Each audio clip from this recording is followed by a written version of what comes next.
live. We're live. Let's see the delay with the chat, but I think everything's gonna go well.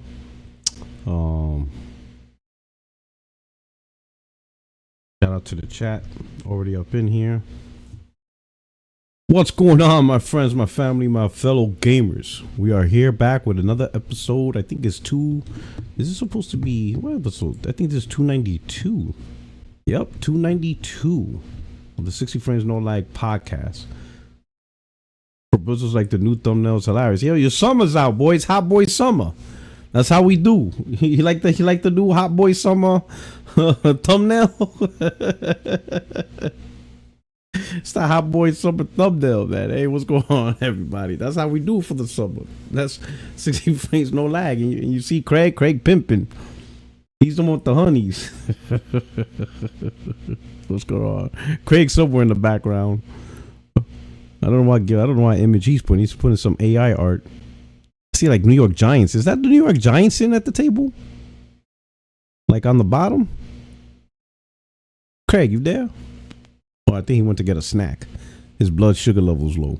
That's what we're doing. Yo, what's up? What's going on, chat? What's going on, my friends, my family? Hey, good to be here. I know last week we were unable to have a podcast last week. For those of you who didn't see my last live that I did separately, it was because the day of the podcast, I was feeling down under the weather, caught a bug, got sick. So I was like, maybe I could do it on later the week.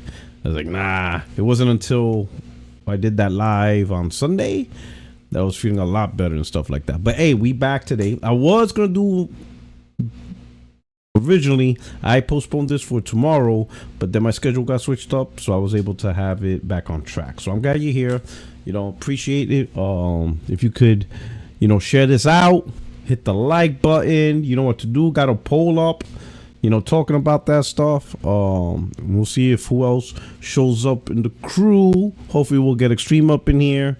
But he's enjoying his winter out in Australia. And then we got J-Dub, anybody else, but we'll see. But I know we got the Pope here. Yo, Pope, you up?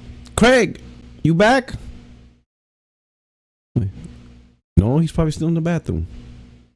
Probably taking a hefty dump. Either that or he's drinking that cheap ass Kentucky bourbon. No, I'm lying. Hey, what's going on? But anyway, while Craig comes back online and stuff like that, I want to see how everybody else is doing. And then, let me hit up let me see anybody else in the message board to see if, to see what's going on here. What's happening here. To see what's going on. All right. Hold on. Give me 1 second.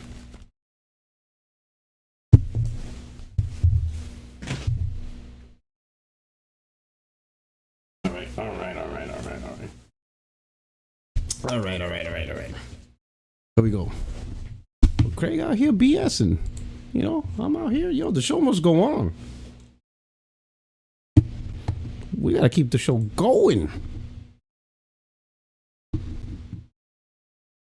we go.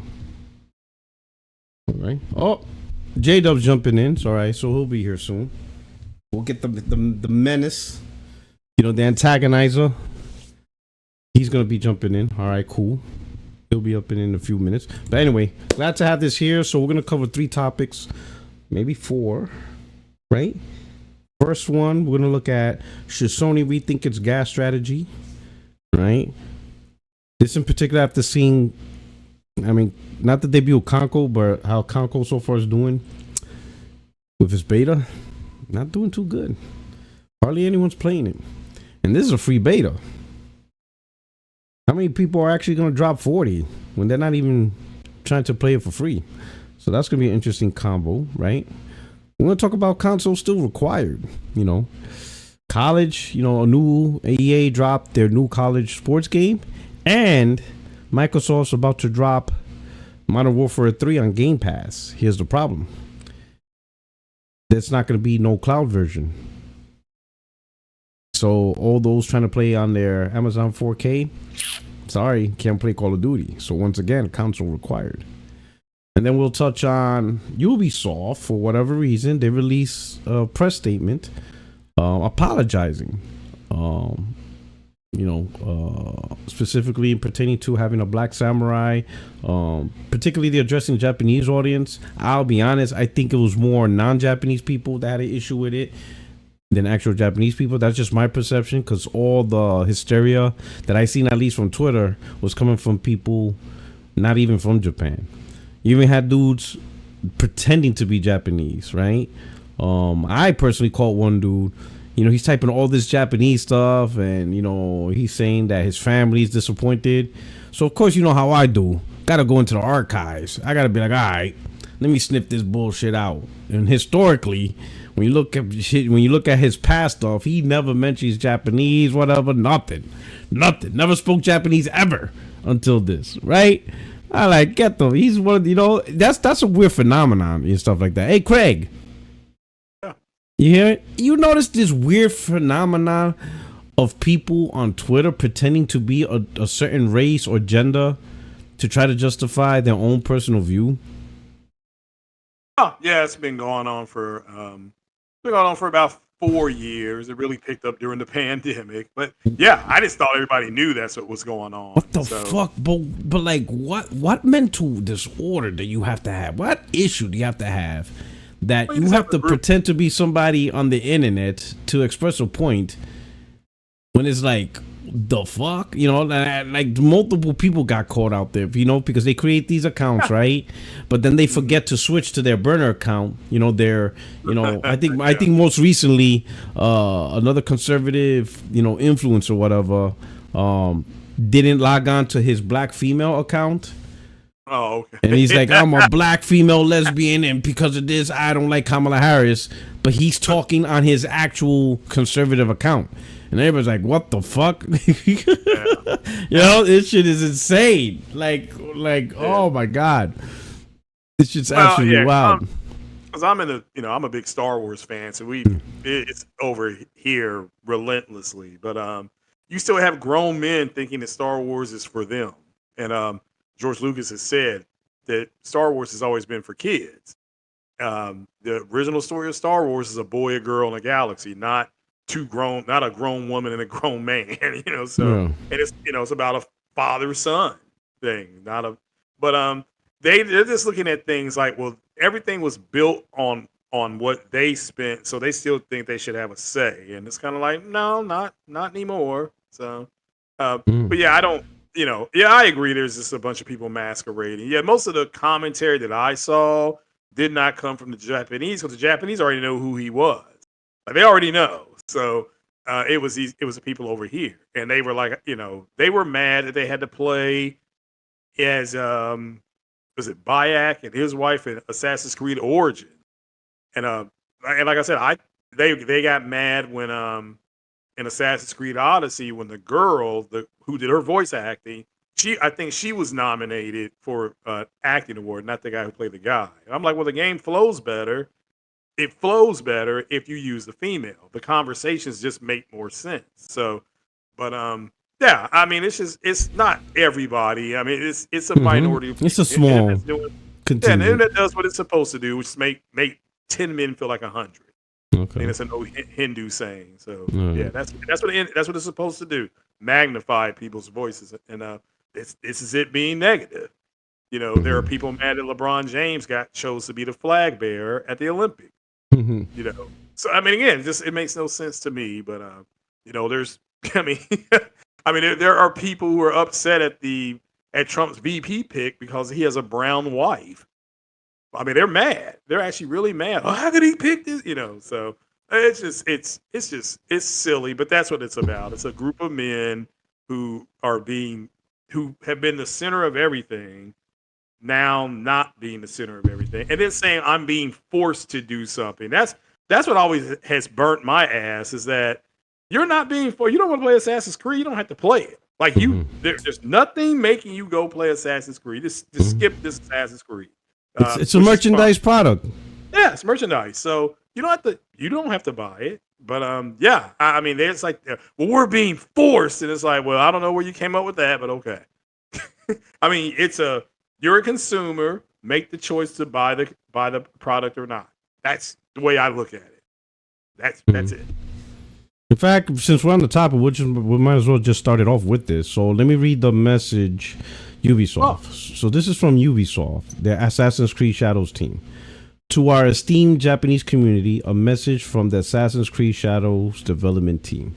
First, we want to express our heartfelt thanks for all your support for the Assassin's Creed series, which now has its own history spanning almost 20 years. Over this time, we have explored various settings, time periods, and characters, from an assassin during the Third Crusade to a Viking in 9th century England and countless more. For many of our team, creating an Assassin's Creed game in feudal Japan has been a long cherished dream. Since the announcement of Assassin's Creed Shadows, we have received many positive reactions, but also some criticism, including from you, our Japanese players. We share your passion for history and deeply respect your care for the historical and cultural integrity of your rich heritage. We would like to address a few points to clarify our intentions and creative decisions. Overall authenticity efforts. We put significant effort into ensuring an immersive and respectful representation of feudal Japan. However, our intention was never been to present any of our Assassin's Creed games, including Assassin's Creed Shadows, as factual representations of history or historical characters. Instead, we aim to spark curiosity, encourage players to explore and learn more about historical settings we get inspired by. Assassin's Creed Shadow is first and foremost designed to be an entertaining video game that tells a compelling historical fiction set in feudal Japan. Our team extensively collaborated with external consultants, historians, researchers, and internal teams at Ubisoft Japan to inform our creative choices. Despite these sustained efforts, we acknowledge that some elements in our promotional materials have caused concern within the Japanese community. First, we sincerely apologize.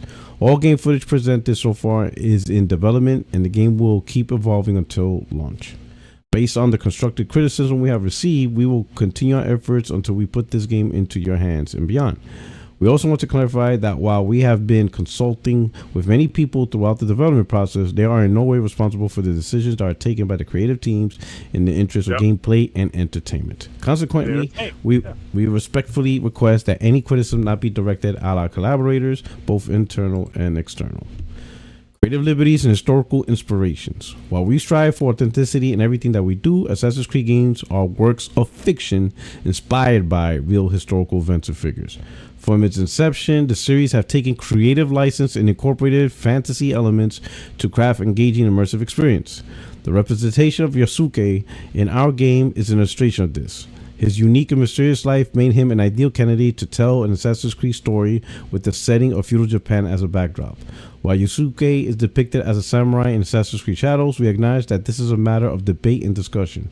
We have woven this carefully into our narrative, and with our other lead characters, the Japanese shinobi Nao, who is equally important in the game, our dual protagonists provide players with different gameplay styles. We greatly value your feedback and encourage you to continue sharing your thoughts respectfully.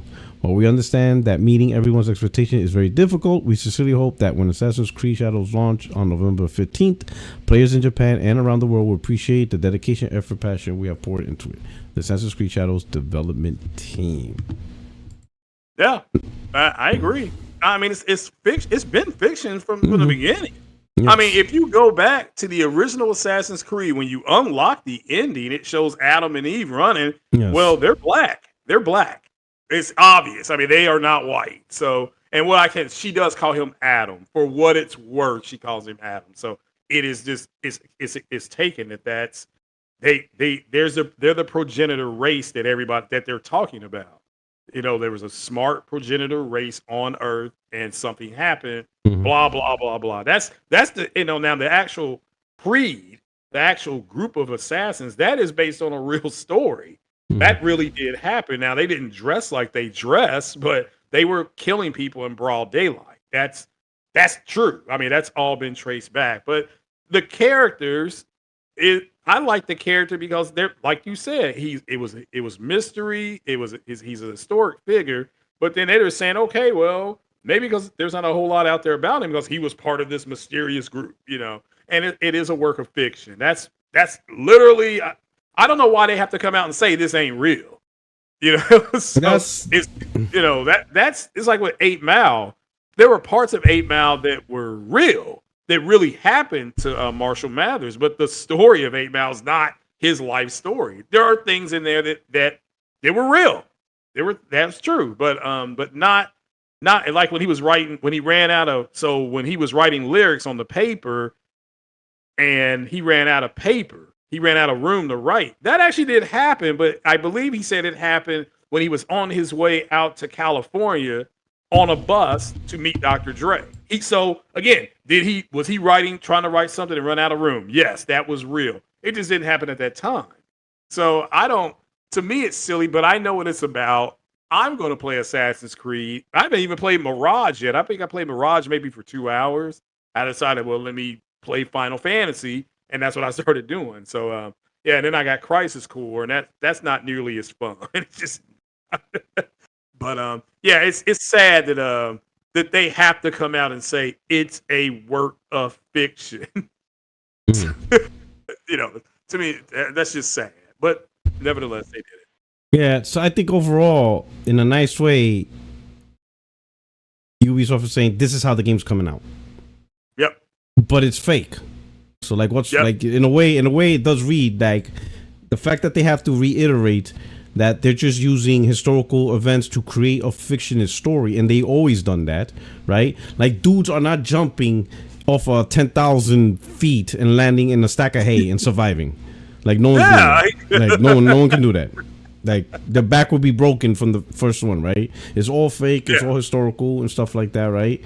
You don't have a bird or an eagle, whatever, that you can look through their eyes. Yeah, that's all fake, people. I mean, the fact that we have to sit here and even say this is crazy. This like you have these men saying, because they think things are catered toward them, that the Star Wars character in Outlaws she isn't pretty enough.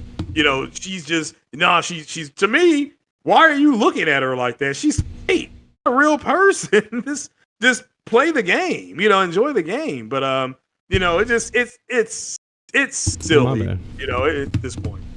Okay, and my bad. Em, it wasn't open. I thought I did open it. My bad. It's all good, man. All right, what's going on, Em? What's going on? Hey, man, I was just trying to get in. And then who else we got in here? Who's the judge here? Oh, the judge. What's up? He's just T now. What's going on? What's up? He's just T now. All right. What's up, everybody? What's going on? Yeah, we're just talking about right now Assassin's Creed. They released kind of like an apology statement, but to be honest, now that I'm discussing it with Craig, it seems more like they're just out there saying, listen, yeah, we're sorry, but listen, this is a video game. It's fake, and the story's coming out. Enjoy it, you know. Enjoy it or don't. You're consumed. Have you got to? Yeah. Extreme. Have you got a chance to read it? No, I haven't read it yet. I haven't seen anything about it. I've barely been on Twitter, man. Oh shit! Have you been off for Twitter for a bit? Yeah. I just I pop in, see what these people are saying, and then I just move back out. You got sick of American politics dominating Twitter? No, actually, I've done pretty good at filtering most of it. You know, I heard about Biden dropping out, and I was like, "Yep, still don't care." Listen. Your country deserves whoever it gets. Like, no, we do not. No, you do. No, Trump was an anomaly once, but you guys brought him back. You deserve it. Don't say you guys. We did not. I did not. Hey, are you American? Yes. You're all collectively. You're all collectively. No, we have to vote. Yep. We'll find out in November. We'll find out. We'll find out in November. Either way, whoever you get no sympathy from the rest of the world. You know, but going back to Assassin's Creed, right? So you saw the backlash. Everybody got issues with, you know, with a Black Samurai, and I'm just seeing, and for a while I'm thinking it's a video game, and Assassin's Creed just took inspirations of real life events, you know, like cities, architecture, maybe few characters. But the story itself is fake. I mean, ultimately, the story is like you have to go genetic memories to find clues to save the future. You're like, what? Like, you got all this sci-fi shit, and you're like, what? You know, it's literally a fake fictional story.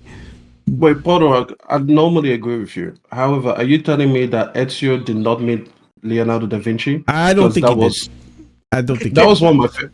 I don't think it did. You know, I don't think that happened. Man, you a smart ass. Something told me that didn't happen. You know, so right now, so I was, you know, I just read the apology to the audience right now.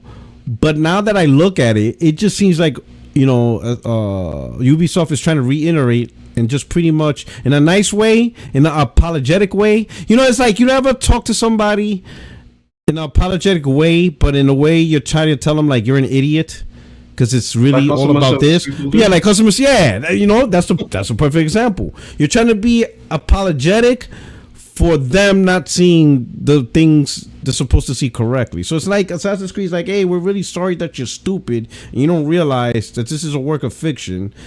Shit we've been doing for like the last 20 plus years. Like our shit is fake. It's all fake. We're not here to tell you No. or certify anything. I agree with M. Are you trying to tell me that Cassandra isn't from Atlantis? And her daddy is from Atlantis? Oh shit! I mean, that's just, you're telling me that right now. Yeah. I mean, he's literally breaking hearts. He's literally breaking hearts so casually. I'm just like, wait. I'm still shook. Like, listen. Let me tell you something. If you guys are trying to get history lessons from Assassin's Creed, yeah, you're gonna have a hard time. Okay, but what about Prince of Persia? Was that real? Wait, hold up. Wasn't there a DLC for Assassin's Creed where George Washington was actually king? Yes. Yeah. Yes. Okay, well, we all know that one was fake. George Washington was king. King Washington. You know what I think it is? I think it was called the tyranny of King Washington. Yeah. You know what I think it is? Honestly, Fucking and all jokes aside, never happened. What's up? I think all jokes aside, I'm gonna be really serious. This is a gaming channel, but I think a lot of people like that because I saw the video with the two neckbeards, or rather the one neckbeard talking Japanese to Ubisoft, even though Ubisoft is a French Canadian company. I believe they're based in Quebec, but I think people like that are just basically tired of seeing black people. Period. I mean, there's no other explanation for me. I mean, I guess I don't know. I don't understand why. I think you're partly correct, but I just think it goes from the fact that you've got a group that everything's been about them and who they can. Why do you think these white men keep going? I know this is a gaming channel. They keep going to go watch John Wick, even though Keanu Reeves is in his late mid-50s and he's unstoppable because they identify with that. Top Gun Maverick, Tom Cruise is 60 years old. So in real life, he was a pilot. He would have been retired at, I think, 49 in 6 months. I think that's where they cut people off. So it's just they vicariously lived through these characters. They're mad because Captain America got old. They're mad that Iron Man was died. Spoiler alert. So I mean, it's that they didn't like the fact that Thor was fat. And we go on and on and on and on. They didn't like when Brie Larson said, "Well, not everything's about you. We're trying to, everybody out here needs a voice." It is what it is. So I think it's a little too far to say that, but I agree with your principle. I agree with your principle. I agree with the part where you said that people are living vicariously of living through these fictional characters. I mean, now with the exception of Top Gun, I just thought they was just doing that because they wanted to go through nostalgia. But I see your point, and I agree with that. But I mean, it's just unfortunately for me, and this is a gaming channel, and I really don't like talking about politics. I really don't.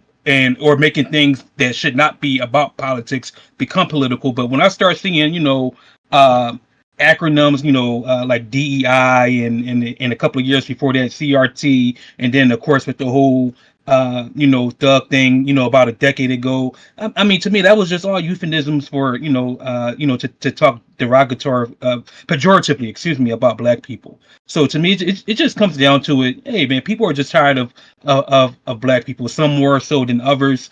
And that's about it. I mean, as you said, I mean, these are video games. The fact that we even having a conversation about having to talk about the historical accuracy of Assassin's Creed is mind-boggling to me. I mean, it's a joke. The shit, excuse my language, the shit, you can't make this shit up. The jokes write themselves. I'm looking at my computer, but at the same time, I'm like tears are starting to come to my eyes because this shit is fucking ridiculous. It's laughable. I want to cry, not cry because I'm sad, but cry because it's just laughably so fucking funny. So you're can't telling help me myself. you're telling me Mass Effect did not happen. That's not real. You're Mass telling Effect. me, yeah, you're telling me that's not real.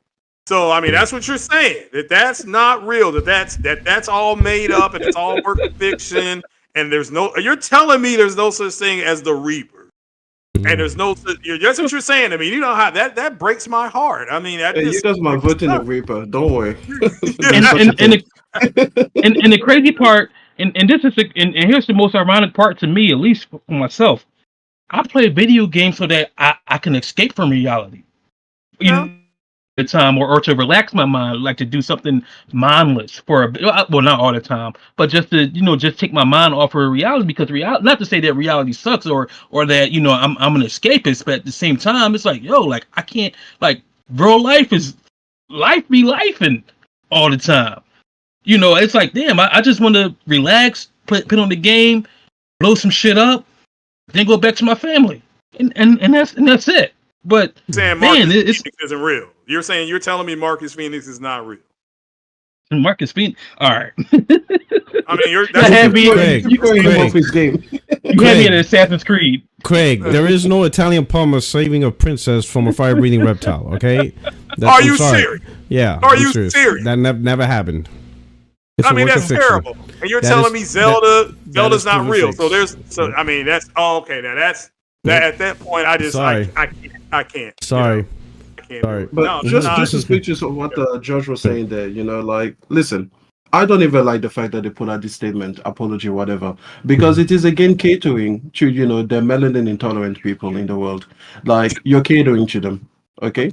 So it's like, why are you catering to them? If a child says something stupid, at a certain point you're just like, be stupid, just live in your stupidity until you decide to join the rest of us. Putting out these messages like, oh, we're sorry that we represented him this way or that way. They represented a Viking and they made him join an assassin's gang. Like, nobody had a problem. People were like, yep, okay, where do we go? Who do I kill? Nobody had a problem with that. They represented, what is it? Even in that game, is it Odyssey? Yeah, where you could choose between a man or a woman, and you could just choose the character selection. Nobody went like, well, hey, how would this happen in real life? No, they were just like, yep, okay, they're both equally escapable, and I can just pick whichever one I like between Cassandra and Eivor, I think.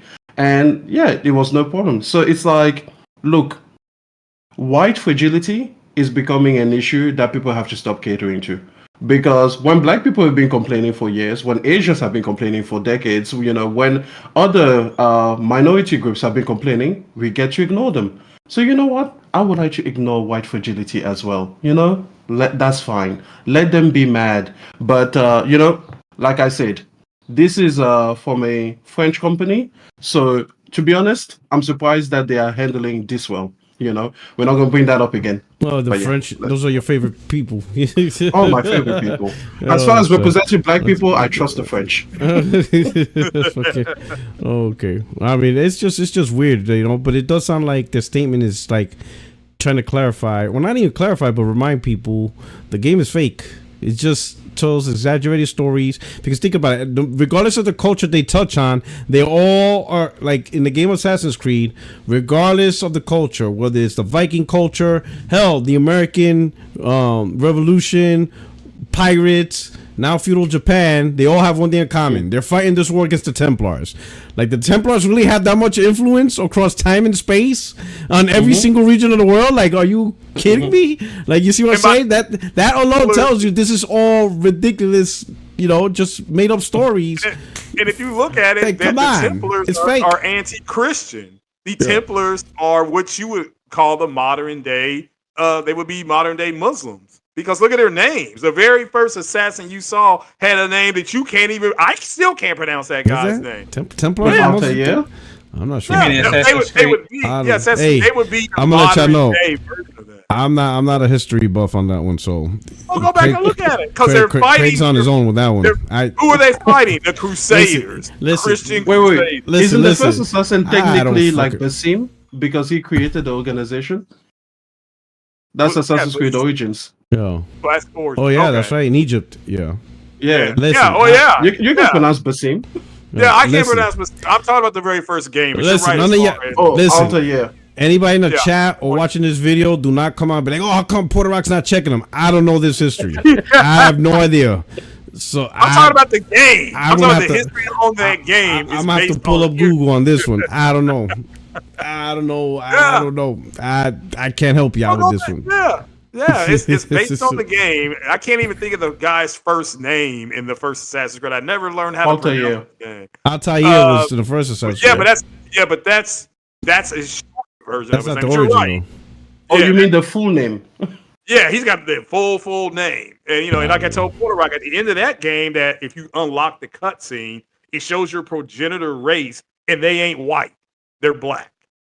Or they are, if you want to say to make you easy tonight, people of color. Okay, that they are. You can go back and pull that up on YouTube right now. And they are they're progenitor race. They was smarter than everybody else, and then a cataclysm happened. Guess what? There's no proof of that. It's fake. Like fake full K. Assassin's Creed Origin, the protagonist's name is Bayek, and he's Egyptian. Egypt's in Africa. Oh yeah, Basim is the latest one. Yeah, sorry, I got it. Yeah, I got it wrong. Yeah, and he's Iraq, right? Or he's modern day Iraq. No, he's Egypt. Right? No, he's Egypt. Oh, you're talking about? I thought you were talking about Mirage. My bad. Oh yeah, Mirage. Yeah, it's modern day. Mirage. Yes, he's another person of color. Yeah. I think it's supposed to be either Baghdad or Persia. I forget.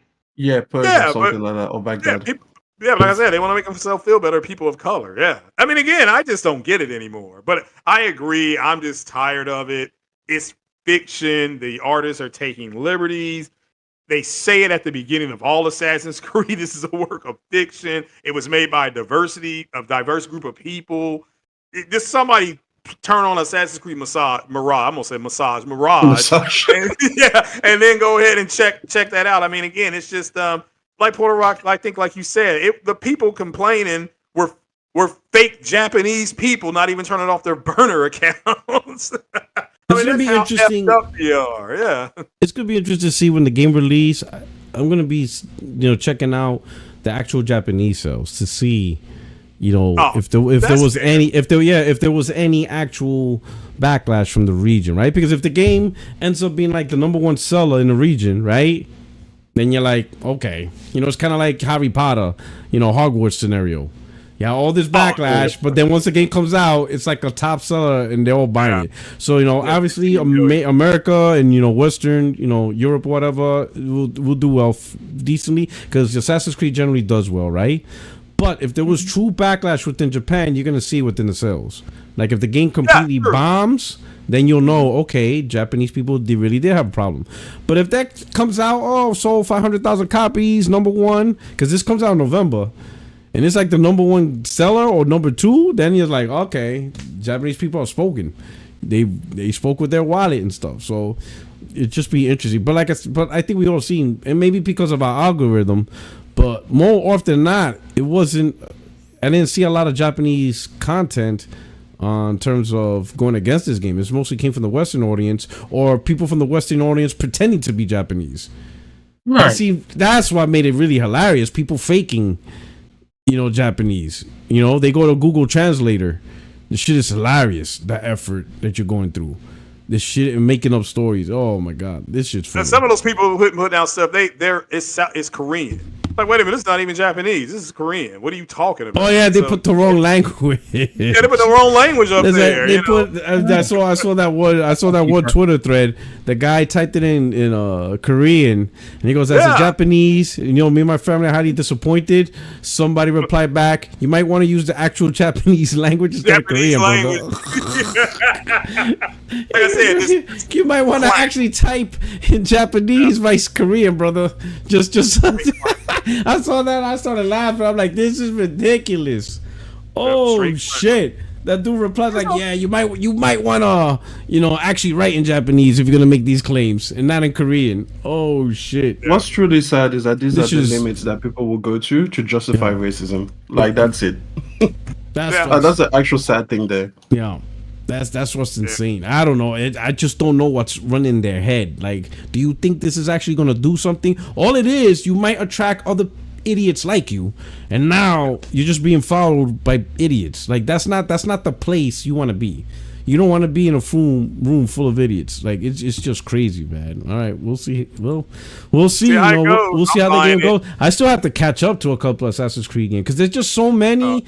Like I can't be, so I gotta play not Origin. The one after that, the one in Greece. Odyssey. Yeah, that's a great game. That was up for Game of the Year in 18. I heard it was great, yeah. So I liked Origins too. I did enjoy Origins. For a little while I was getting burnt out with Assassin's Creed, but then Origins was good. I'm like, okay, this is really good. I gotta do Odyssey, and then after Odyssey I gotta do the Viking one. Yeah. And I bought that game day one and I haven't touched it. I did too. Valhalla. And I have it physically. I bought it physically. And I still haven't touched it. I haven't even installed it. All these years. It's crazy. I understand. And then after that is Mirage, right? Is Mirage a full-fledged Assassin's Creed game? Or is it like a... It's a shorter one. It's a shorter one? It's a full-size one. Is it good? It's a bit like the Miles Morales.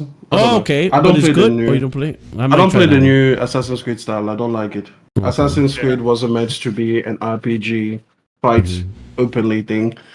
It was meant to be a stealth simulator. So as soon as what is it, Desmond died, that was it for me. Yeah, Mirage plays like the original Assassin's Creed, so it was a throwback. But I agree. I'm so used to the open world controlling now with Origins and then the Viking game. And Vikings did exist, and they did go around and plunder. They went around and they raped and pillaged. That's true. But whoa! Finding all these or grape, I should say. Grape, you're gonna get me shut down. I'm sorry. Here we go. We're done. They did do those things. Well, sorry guys. Thank you for tuning in. This channel is down for the count. Yeah. They did plunder. They did plunder and pillage. Let me say that. And but yeah, they didn't find any artifacts that gave them superpowers. But at least it hasn't been reported. All right. So. Okay, we'll see. All right. Let's talk about. Let me put this up on the screen. So. Oh shit! Disappeared. Hold on. Where you at? Where's the Concord? So Concord, not doing too well. So they had the open beta and stuff like that, and based off of Steam PC numbers, had a very poor showing, right? And I would imagine it's probably not too far off on the PlayStation 5. Very low participation. I think maybe at one point, maybe 2,000 players, which is like what? The fuck you gonna do with 2,000 players? And this is like here we go. Oh, I got it. Concord Beta PC player count peaked at 1,124 yesterday. The PC beta is only open to pre-orders, where the PC beta open to all PC members. So peaked at 1,100, and this was when he sent this post out, July 13th. So that's like at the start. What do you guys think about it? What have you guys been tracking in terms of Concord? Because I've been, listening to people. Obviously, you got the people who play it that gives the individual talks, like Jay Barry, which is cool. But overall, I don't see a lot of energy behind this game at all. Like, I feel sorry for the Truth. Remember when the Truth came here 3 weeks ago, and he said 5 million in 3 months? I don't know, Truth. That shit, I don't think that's happening. Like, there's no big movement for this game, So I'll start off with the Judge. What are you thinking? Are you getting a pulse? Like, have you seen hype for this? Like, you see like the excitement, No. I don't see the excitement. I think. I think what's the name of this genre that Concord falls underneath of? Hero like shooter? Overwatch. It's like a hero shooter. It's hero shooter. Yeah. I think that hold on, Camille. I think that situation or whatever, that whole genre is just overly saturated. That's number one. Two, the fact that, and this was, and I thought this was a unanimous, thought that, hey, this is just another Overwatch clone. Like, most people thought it was really generic. I mean, even now, it was generic. And then 3, and this is the part that I find the most baffling. It's the fucking beta. I mean, should the beta have 10,000 users?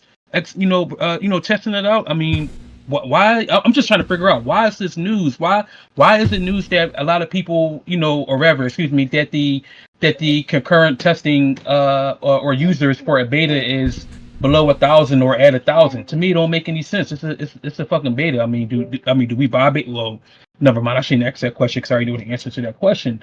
But it's a beta. It's not supposed to have a whole lot of users. It's supposed to. We're supposed to be testing it. So as far as the excitement, I think it's part of the course. And as far as it being a story, I think people are making a mountain. Excuse me, are making a mountain out of an anthill. So I'll put it this way. I had this. It says right here. This is another updated post that was posted yesterday. Concord free open beta max daily player counts on Steam are in. July 18th, 2,388 people. July 19th, 1,654. July 20th, 1,447. And July 21st, 1,117. Now, the reason why this is significant because it's free. So, like, if you at one point only got 2,300 people who just bothered to simply download a game and play it, no monetary transaction, just nothing. Just like, hey, I'm interested in Concord. Let me just do some free shit and try it out.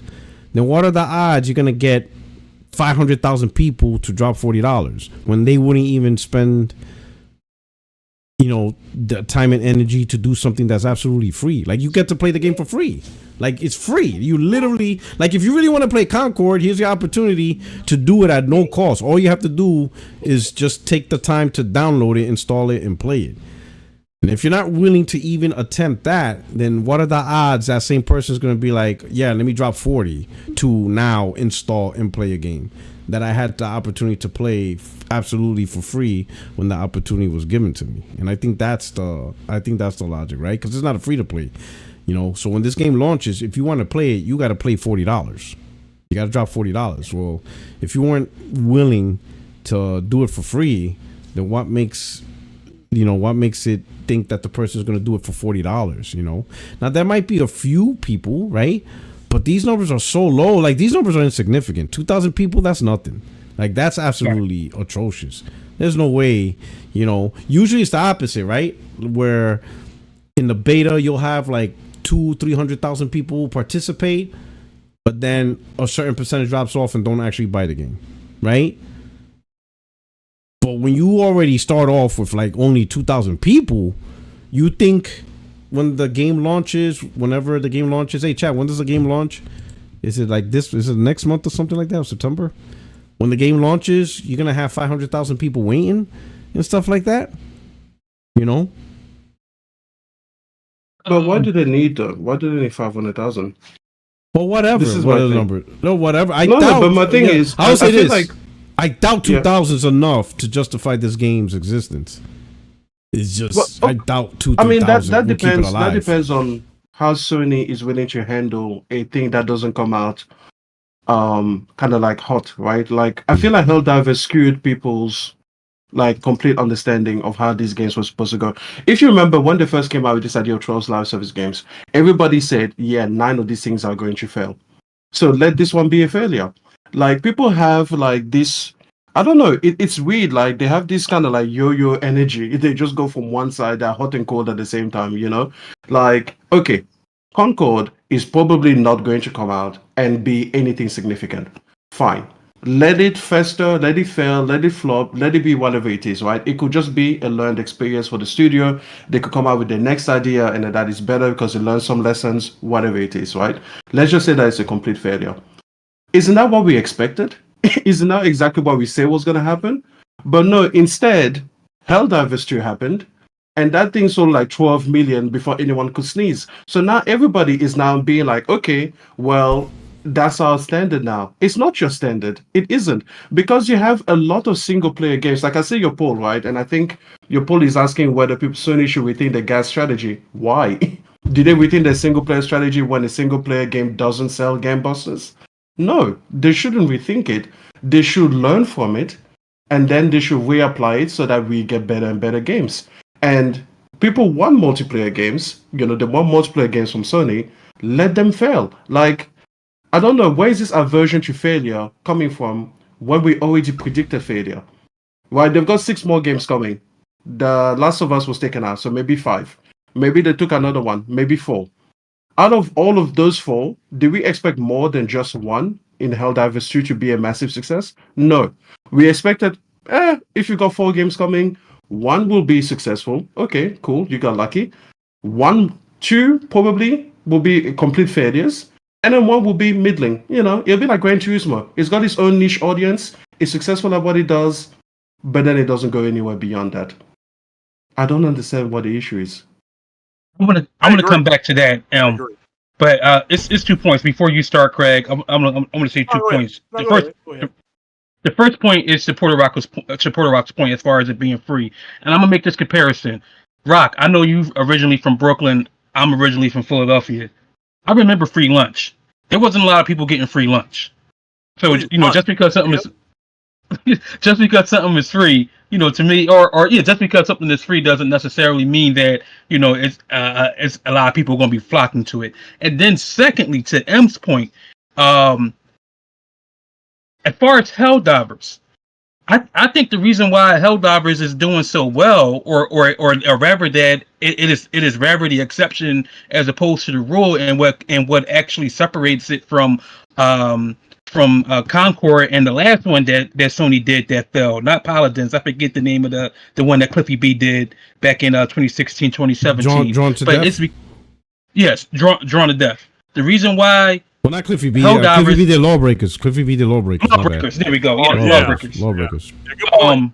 Yeah, that failed. The reason why I think that Helldivers is the exception as opposed to the rule is because of the fact that, first and foremost, not that they was actually doing something new, but how many people were always looking for, and I'm gonna go back to 1998 on this one. How many people were always looking for a game based on Star Troopers? That even the developers of Star Troopers, I know there was a video game for Star Troopers that came out, but they executed Star Troopers better than the actual developers of Star Troopers. So I think so. That's, to me, that's number one. And then secondly, the fact that I would still say it was relatively, not new idea, but it was unique enough that, hey, there's nothing like it. As far as Concord, it's generic. I mean, there's not only it's okay, but there are Fortnite is better. You can make the argument that Overwatch is better. Not only are they better, but they are more established. To me, there's not as far as I'm concerned, I think Concord has an uphill battle, the number one, to not be generic, but then number two, to do something out of the norm that clearly is just not doing. I think that's the reason why, it's not, a lot of people aren't flocking to it. Yeah, I don't disagree, but I agree with what M said. Look, Sony had Helldivers 2. Sony had MLB The Show. They considered these GaaS games. Gran Turismo all did well. Destiny, people keep forgetting that's a Sony game. Did well. Again, according to even the Destiny players, they're like, oh no, Destiny's back. Now, I don't play Destiny because, like I said, there's some big round thing on Earth called the Traveler, and it ain't doing nothing, eating up all the food, eating up all my bacon, whatever. But the people who play Destiny like the revamp, whatever you want to call it, whatever the final shape or whatever it was called, and then Concord comes out and it doesn't do as well. So if you go up to the plate and you hit a home run with Helldivers, you hit a couple doubles with GT and MLB, and then you get a solid outing, you get a seeing eye single, I'll use a baseball term, with Destiny. Okay, Concord didn't do that well. But I think the pushback comes from all these idiots that wanted something called The Last of Us Factions. And it's like, well, what are you doing in Factions? Running around and shooting. What are you doing in Concord? Running around and shooting. So, and I played Concord for about an hour and a half. And I'm like, all right, I can see what they're trying to do, but there's nothing here that's brand new. And it's just like, it's very similar to Overwatch. I played with people, they were like, well, it's an Overwatch clone. So you heard people saying it was a reaction to not Bethesda, but Activision being bought, or whoever owns, Overwatch, and that they just overreacted, but that's not true. So, again, they got 5 GaaS games. 4 of them have done well. 1 of them has done poorly. These are the same people complaining that we're saying, who wants The Last of Us Part 2 remaster? One of the top selling games in Europe. So, obviously people want it. So, but yeah, like I agree with him. You gotta You got to crawl before you can walk, and it's okay for a studio to put something out. You brought up Lawbreakers. That's a great point. And that was wasn't that made by Cliffy B? Yeah. Yeah. Okay. So his GaaS game failed. So that means that any of them can fail. And I do agree that with people saying, well, there's all these other games just like it with the First Descendant, whatever it's called, it Valarian or Valerian, whatever it's called, coming out. Yes, all those games are similar. But why did Helldivers work and Destiny work, but then Concord didn't work? They have to find that out. So, and the only way you can do that is to put something out and get your data. So for the judge, so to use your free lunch scenario, that's literally my point. If no one's gonna eat your free lunch because the food is not good, what makes you think you could sell the same food to me? Like, hey, Porter, I have this free lunch. Nah, your food sucks. Okay, the next day, hey, Porter, I paid $10 for my meal. I'm like, bro, I didn't eat your shit free. You think I'm gonna give you $10? Like, what are you talking about? And that's literally the point. So that free lunch, they're now trying to sell it. So like you said, nobody was gonna eat it while it's free. Now you're gonna charge for it?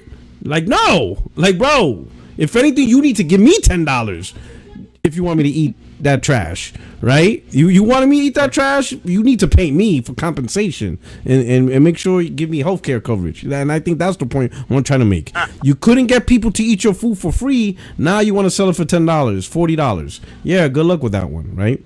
Now, I get the whole point that, the company, I think the stigma with specifically these titles that fell, we got to really ask ourselves, is there real data that shows people actually want first-party games that are multiplayer for Sony? Of course, on the internet, everybody says it. Look at BG. He was one of the biggest guys to say that. But he's not playing any of them that's coming out. Right? But I ain't gonna say he hides, but his thing was, well, you got to make what I like. Okay, that goes with any game, right? That goes with any game. Like, that's like me saying, until you make a racing game I like, no, if you generally want multiplayer games of all this type, then, and they're serving it to you, go out there, play them, do what you got to do. This is what you've been asking for. But as soon as they come out, you don't play them at all because they're not specifically your type. Then it's like, okay, what is your type? Oh, I play Battlefield. Well, then you got Battlefield. Yep. It's there. What more? You want more Battlefield? Why? Why do you see? This is the thing with this. The difference between a single player game and a multiplayer game is the multiplayer game is perpetual, as long as it's good, right? So you don't need another game that does that. That's the whole point of that game. You don't need another Fortnite. Fortnite is Fortnite. Stay on Fortnite. Don't ask other people to make more Fortnite. That doesn't make sense. You got the Fortnite and it's perpetual. It stays there. It's not going away. When people say, damn, I wish I had another game like Zelda, the reason why is because the last Zelda they beat. It's not perpetual. So when you beat single player games, sure, you wouldn't mind other games that are kind of carbon copy, similar in style or something like that, because it fills the void. It's not single players are not a perpetual game. So let's say if you like Ghost of Tsushima, you're like, damn, I wish I had another feudal type Japanese game. Oh, try Rise of Ronin. Cool. Ghost of Tsushima is better, but this is cool. Combat's a little bit different, open world, cool. Hey, try Assassin's Creed. All right, completely different vibe, But the reason why you do that, you hop from one game to another, is because the previous game is over. Fortnite's not over. You like Fortnite? Keep playing Fortnite. Why are you asking other people to play Fortnite? You like Overwatch? Keep playing Overwatch. And I think the thing with the Sony is, if you're going to do GaaS play, and this is why I asked, should Sony re-strategize the GaaS strategy? And I'm not really saying just cancel. That's why I added the no option, just to make sure that there is not no option. That's why I added the third option of just focus on single player game.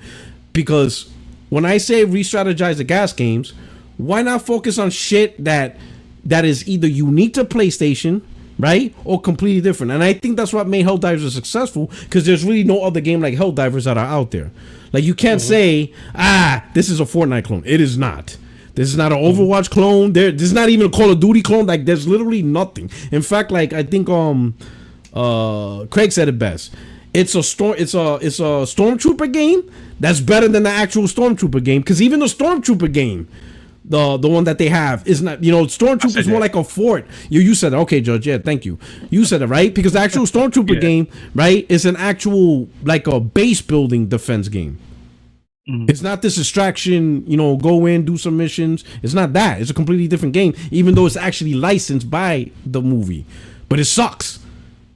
That's, I think, what made Helldivers good, right? So now with PlayStation, we're gonna do this GaaS game. Your game's gotta be different. It's gotta be different. It cannot, again, it's like what I said before. If you meet a girl and the first words that come out of her mouth says, "Oh, you remind me of my ex-boyfriend," oh, you're fucked, bro. You're fucked. You're fucked, bro. This relationship's going nowhere. If that's the first comment, ooh, you remind me a lot about my ex. Woo! You might as well said, check, please. Split the bill. Don't even pay for her meal. Be like, we going Dutch. We splitting. I'm not even gonna ask you how you getting home. I don't care. I don't care how you getting home. Split the bill. I'm out. This is not how we started off a relationship. Telling me I remind you of someone else that you got rid of or that you messed with. What the fuck? How am I gonna compete with? What the fuck? No. Bring something new to the table, right?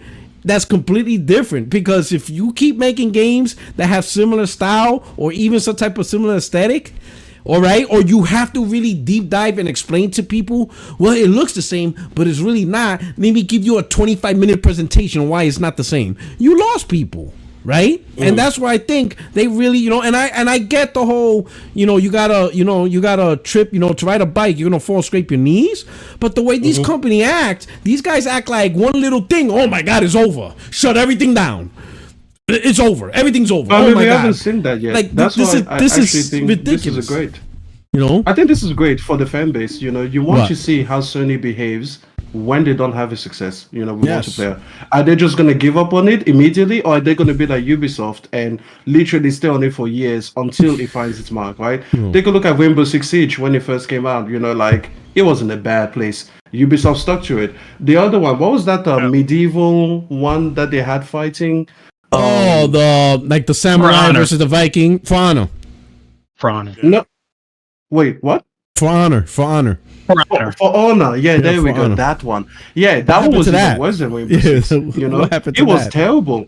And then they stuck with it until they found this fan base. So it's this is actually a great moment to see what Sony's behavior will be. Because you have people like EA, who we expect that, they came out with Anthem and then they were like, we're done, and then there's been a lot more, publishers that have kind of taken that path. And Ubisoft, for as much shit as I give them, and I really do not like them, but they have stuck to their live service games, way beyond, what you thought they would have done. And a few of them have turned into big success stories, So it will be interesting to see the perspective that Sony brings to the table, because I actually think that this game has something in it that is fun. It's not a Destruction All-Stars. Destruction All-Stars, as soon as I played that first game, I was like, nope. Foam Stars, don't make me laugh. I'm trying to speak for the audience. Foam Stars. I as soon as I dropped in, I didn't even finish the tutorial. I wanted to delete it. I was just I didn't want to move forward when they were just calibrating your controls. I was like, I want to delete this thing. It has so much false positivity. I was just like, I don't even want this. Literally. Then I made it through one match and I got to the lobby area and everything was glossy, shiny, and I was like, yep, I'm done, and I deleted it. This isn't that, okay? But I will say this: if you experience, I don't really like playing betas. That's another point that people brought up. Lots of people do enjoy playing the beta. I'm not one of those. But because Concord was so interesting, coming from Sony, seeing what that's going to be, I played the early access one. The one they just gave to PS Plus, and I've got to say it was a 4 out of 10 experience, straight up. And that was primarily because they didn't have a training mode. This game, as much as people want to say it's a clone of this or a clone of that, it has its own unique way of its own unique psychology and playstyle and everything that is not communicated to you, or at least that was not communicated to you at all during the beta. I don't know if they improved that by including a training mode or a tutorial in the second beta, but that was a terrible first impression, absolutely awful. It wasn't until I was in game number 5 that I was like, oh, I see. If I do this, then that happens. And I was like, okay, I can see where this might be going. And then I played about 3 more matches and I was like, I'm done. Like, I'm not, at the end of the day, you don't pay me to pay your beta and make your game better for you. So I'm not going to stay here and play. I respect Jay Barry. He went to like level 99, you know, but I'm just like, I'm not that guy. Like, you know, I am not that guy. So, yeah, at the end of the day, there is something that at this core is fun, but it's in the rough, the way that I see it. And my way forward, the way that I pitch is they should lean into the player expression. If they come out with this game at $40 and they say, hey, listen, yes, you pay an upfront fee, but in exchange, we give you these amazing skins, these amazing guns, these amazing aesthetics, you know, at an affordable price. You know, like remember when things were like, you know, 50 cents to $1? If they went that route and the player progression was super satisfying and the skins and everything was just super cool, I think they could buy themselves the time, the pregnant pause that they need, because I think this game needs about 9 months of player feedback before they actually get ready to like attract a mass audience. I think they could buy themselves that time, you know, and then maybe like a For Honor or a Rainbow Six, maybe they'll be able to find their niche.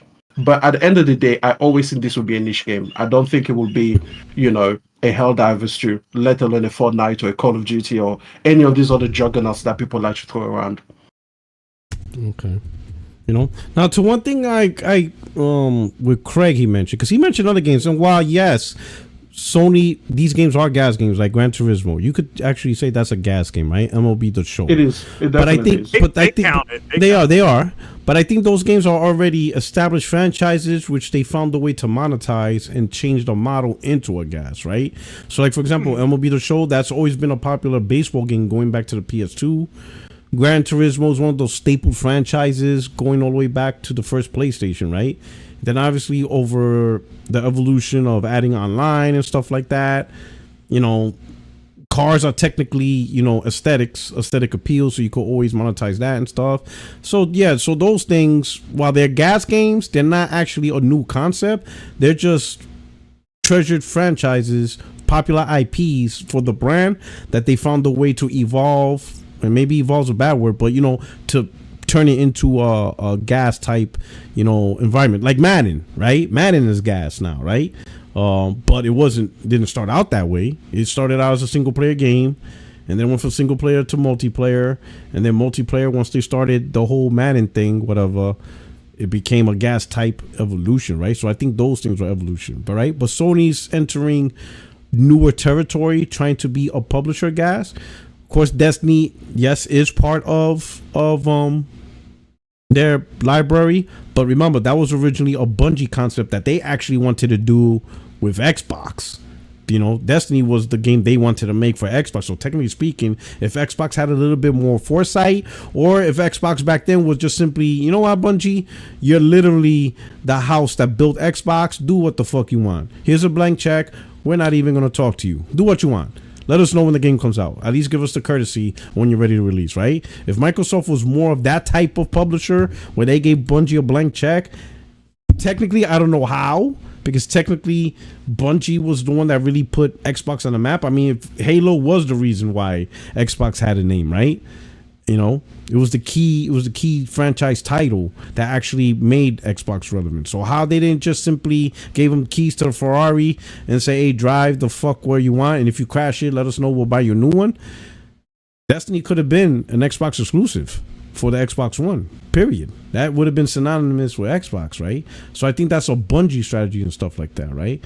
But my thing with Sony, I think Sony's number one concern, which I get it, right, is profit. They want that reoccurring revenue. All of them. The whole industry wants that. They love that idea where they could just work on one thing and constantly get that revenue stream just by providing updates, providing new content, providing new material, right? But they never have to worry about the development studio pitching a whole new brand new game from scratch, and then hopefully that brand new concept or game will bring in, you know, revenue or be successful. They like the idea of just that one game and perpetually make money off it, and they're good. Now that studio could just stay there perpetually, and you know, whatever the frequency of sales or money or revenue transactions, they just keep getting it. So I get that from that perspective. But do they? How can I put this? where is that fine line of, hey, we know this makes a lot of money, but we still want these games to be tentpole pillars, no different than God of War, Spider-Man, Horizon Zero Dawn, or whatever, right? And how many games do they have to fail before they get it right, or before they realize, you know what, we're just not good at this? Yes, it's a great strategy to make a lot of money, but the reality is we're just not creating the games that's getting us to that point. We are constantly putting in money and whatever and time into something that, for quite frankly, we're just not good at, you know? So I think it's really about where's that fine line of, we got our lessons learned and we are finally creating the quality titles that people want, and now we're a major player in the multiplayer GaaS game, or we just suck at this and we got to do something different, or we just got to stop doing this at all. And I think Concord is just the first, where I would just say where has a great point. This is their first, I think, major setback or potential setback, and now we're just gonna watch on what they're gonna do. Are they gonna stick with it like Fallout 76? You know, that was a bad disaster. Yeah, exactly. No Man's Sky was another bad disaster, right? That was also a disaster. Look at it now. You know, so there's plenty of games. Warframe wasn't very received well, and now look, it's a big hit, right? So Sony, is this Sony's, you know, rise? You know, get back up, dust themselves off, get back on their horse, and be like, you know what, we're gonna keep focusing on this, and maybe, you know, boom, you know, Concord does end up in a year or two like, holy shit, this is one of the top games being played. Sea of Thieves, that's another example. That shit wasn't. That shit didn't jump from the beginning. A lot of people were talking shit about that game, but Microsoft stuck with it, and now look, it's fucking one of the top games being sold on PlayStation. You know, so really, I think this is a good point. You know, what type of publisher is Sony? Is Sony going to be like, no, we're not going to give up that easy. Let's give it a chance. Sure, you know, things look spooky. But let's see what we can do with some investment, with some times, with some good ideas. Let's see what we could pop out. Or are they more like EA, or like Anthem, and be like, yeah, shut this shit down like now. Or Bleeding Edge, shut this shit down right now. We're done with this shit. We're not even gonna fuck with this game. So that's a good question. So I think watch Sony. I think Extreme made a good point. I think now is where, how serious and committed are you to this plan? Now, let me ask you this. If Sony decides to just shut this down within a year, how would you receive that? Would you receive that as Sony's not really committed? Or like Sony still don't know what the fuck they're doing? Like, how would you receive Sony not making the decision to stick with this? Let's come up with good content. Let's you know, similar to what we seen with Fallout 76. Warframe, No Man's Sky, or do you see them just bow out easily with every title that just doesn't bring out the big hit right from the get-go? How would you see that? Well, like Extreme said, I was going to just say this. I think the problem is that everybody thinks that these GaaS games are supposed to be tentpole titles. They never said, well, we're making these games to start replacing these other games. No, they were just another way to create revenue.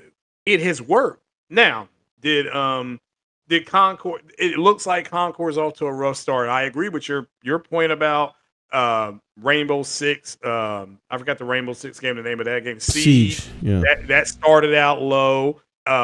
You brought up Sea of Thieves, Fallout 76, and it took those games years, you know, to pick up. So that's what I see Sony doing with this game and Fair Games and stuff like that. So that just makes more sense. They never, and I think the pushback against them has been it's coming from people who say, well, they're going to use these games, and I'm not going to get games like a tentpole game. But Sony never said that. At no point in given history that when Sony made this announcement, they said we're never going to stop. I mean, Herman Holtz has doubled down on the single player games. I mean, I don't know what else he can do. So, well, I think we could all admit that the investment for these games is coming from the first party tentpole game. They had to split resources because it's not like it's a completely separate budget of game development to build these, you know, GaaS games, these GaaS titles, right? They all come from the same budget. They just have to prioritize which game is going to be made, how much money, whatever. I think they even showed a chart.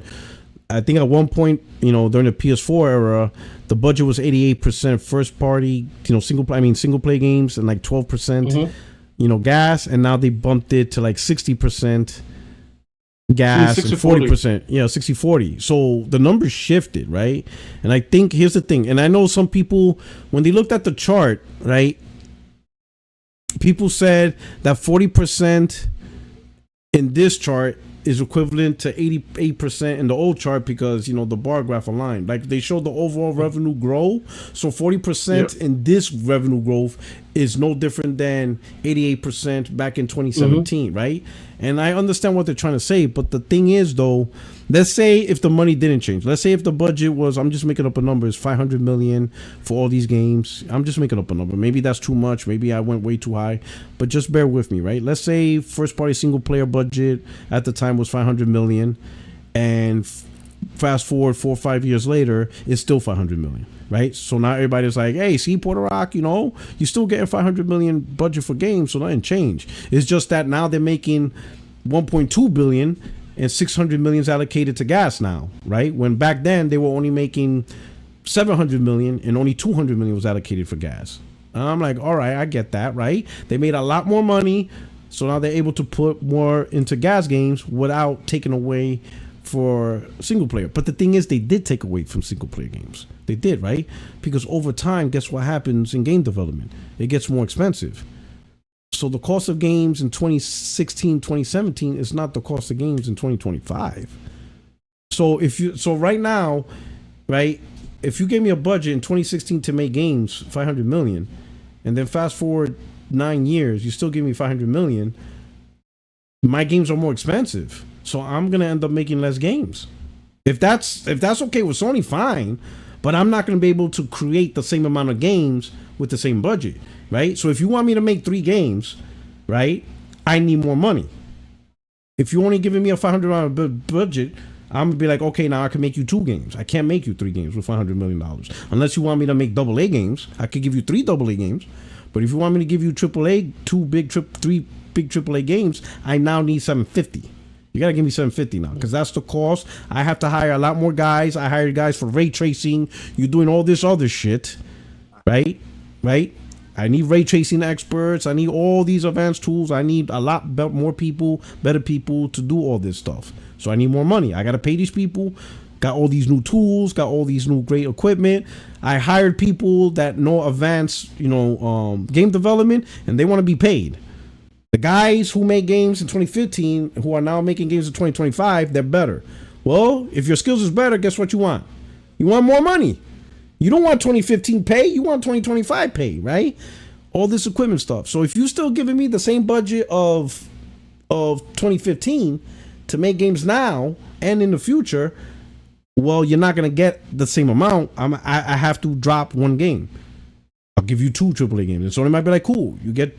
Fine, I'm good with 2 AAA games because I have to make games for, GaaS. And Sony, and in Sony's mind, they could be like, to the user is no different because 3 games is 3 games, but instead of 3 single player games, it's 2 single player games and a GaaS game, but still 3 games. So to Sony's mind, from the suit perspective, it's the same thing. You're still getting the same amount of titles to play, just we mixing it up. So instead of 3 single player games or 4 single player games, you get 2 single player games and 2 GaaS games. You know what I'm saying? And I think that's that is irking, because I'm not gonna lie, that is kind of irking if they did that, because before I was getting 4 single player games, but instead of creating a system where you add 2 more additional games, which is let's say 4 single player games and 2 GaaS games, you now cut 2 single player games from me and say no, we're still giving you 4 games. No, motherfucker, you ain't giving me 4 games. You're giving me 2 games that I want. The other 2 games, got it. You're trying to broaden to another studio, right? But you cut the budget from what I was enjoying from you to appease this other thing. And I think there's a perception of that we're still getting the same amount of games. It just got chopped up differently, right? So instead of 12 single player games throughout the gen or whatever, you'll get 6, but these other 6 is GaaS games. But you're still getting 12 games. Technically speaking, Sony's still giving you overall a complete profile of first party games. It's just now some of those games are going to be GaaS. They're GaaS games. They swapped out a single player game for a GaaS game. You see what I'm saying? And I think that might be an issue. Like guys like me who primarily hyped up PlayStation 4, enjoyed PlayStation 4, and it wasn't for the multiplayer, right? And let's all be honest. PlayStation 4, before PlayStation 5 launch, PlayStation 4 was the most successful PlayStation. It blew out the numbers. It blew out PlayStation 2 in terms of revenue, whatever, right? And at its height, it literally put PlayStation first party on the map more than any other gen, right? PlayStation 3 kind of started it, but damn, PlayStation 4 took it to a whole new fucking level, right? It got to the point where you see that little black screen that says some Sony Computer Entertainment. Yo, tell me when you see that black screen, you're like, ooh, we're gonna get something good. Like, goddamn, this shit's about to hit. And that happened during the PlayStation 4, and it had nothing to do with GaaS games. Everybody was cool. No one was crying. There was a few people talking about multiplayer, but they mostly came from Xbox, and they mostly came from people who played on PC. Let's be honest. No hardcore PlayStation dude was really, really crying over multiplayer game. None of us was. We want that single player games. We were more than happy with the third party multiplayer. No one really gave a shit. No one was truly, truly, truly crying, saying, God damn it, PlayStation, where's my goddamn multiplayer? The actual majority of PlayStation dudes not. The few dudes that do, like BG, he was one of them, but he mostly plays on PC. He don't really play. He plays PlayStation, but his platform's PC. His platform, let's call it what it is. His platform's primary PC. He primarily plays on PC and stuff like that. And then you ask him his favorite games. Oh, I like Battlefield. Like, okay, you understand what I'm saying? Primary last gen, the actual PlayStation dudes that was playing all these games, getting all these games and playing them, they weren't crying over that. They weren't really they weren't really stressing Sony over a multiplayer game. I get the business side. Sony needs revenue streams. They need to make more money. They can't rely on third party. I got that. But as a gamer, man, fuck that. Sony was giving me what I want all the time, and it helped them be successful, right? And now they created this new strategy. It might work, might not. Diversify, but it just feels like in order to execute the strategy, they couldn't add it on. Like, hey, we're gonna make sure we provide the budget. We know we owe you X amount of single player games. We increased the budget to 800 million. Boom, you're still gonna get all the single players you want. We found a way to add more. All right, since you're adding more, I don't give a shit. That's additional. The people who enjoy it, the people on top for the additional, enjoy it. You get all the additional. But it feels like there's a little sacrifice in order to get this game, games as a service going. And it came out of the height of single player. That's why when I saw that chart, they said, can I say something? Go ahead. Can I say something? Okay. No, J-Dub, go ahead, please. Yeah, I just jumped in. What's up, fellas? Hey, hope y'all doing good. Chat was good. So I'll listen to you for a few minutes, Puerto Rock. I'll say this, right? And this is just my opinion. I think all of that is a nothing burger. And the reason I think it is because the moment Sony shows their hand with their first party games from the studios you love, all will be forgotten and forgot. I think that I hope so. I think right now we're hypersensitive because we don't have the roadmap for what Sony, has, and we're waiting, and they're not showing us right now. So obviously, any little thing is creating some discomfort, and for no right or wrong answer, but that's what it is. I think once they show you their games and they show you what they got coming, and you're gonna be happy. You're gonna see us all these games. We'll be back to how we were. Everything is all forgotten. But I will say this. We're in 2024 and we see Microsoft, we see PC, we see all of these gamers that's out there. The top games every single month, every single year are these games as a service games.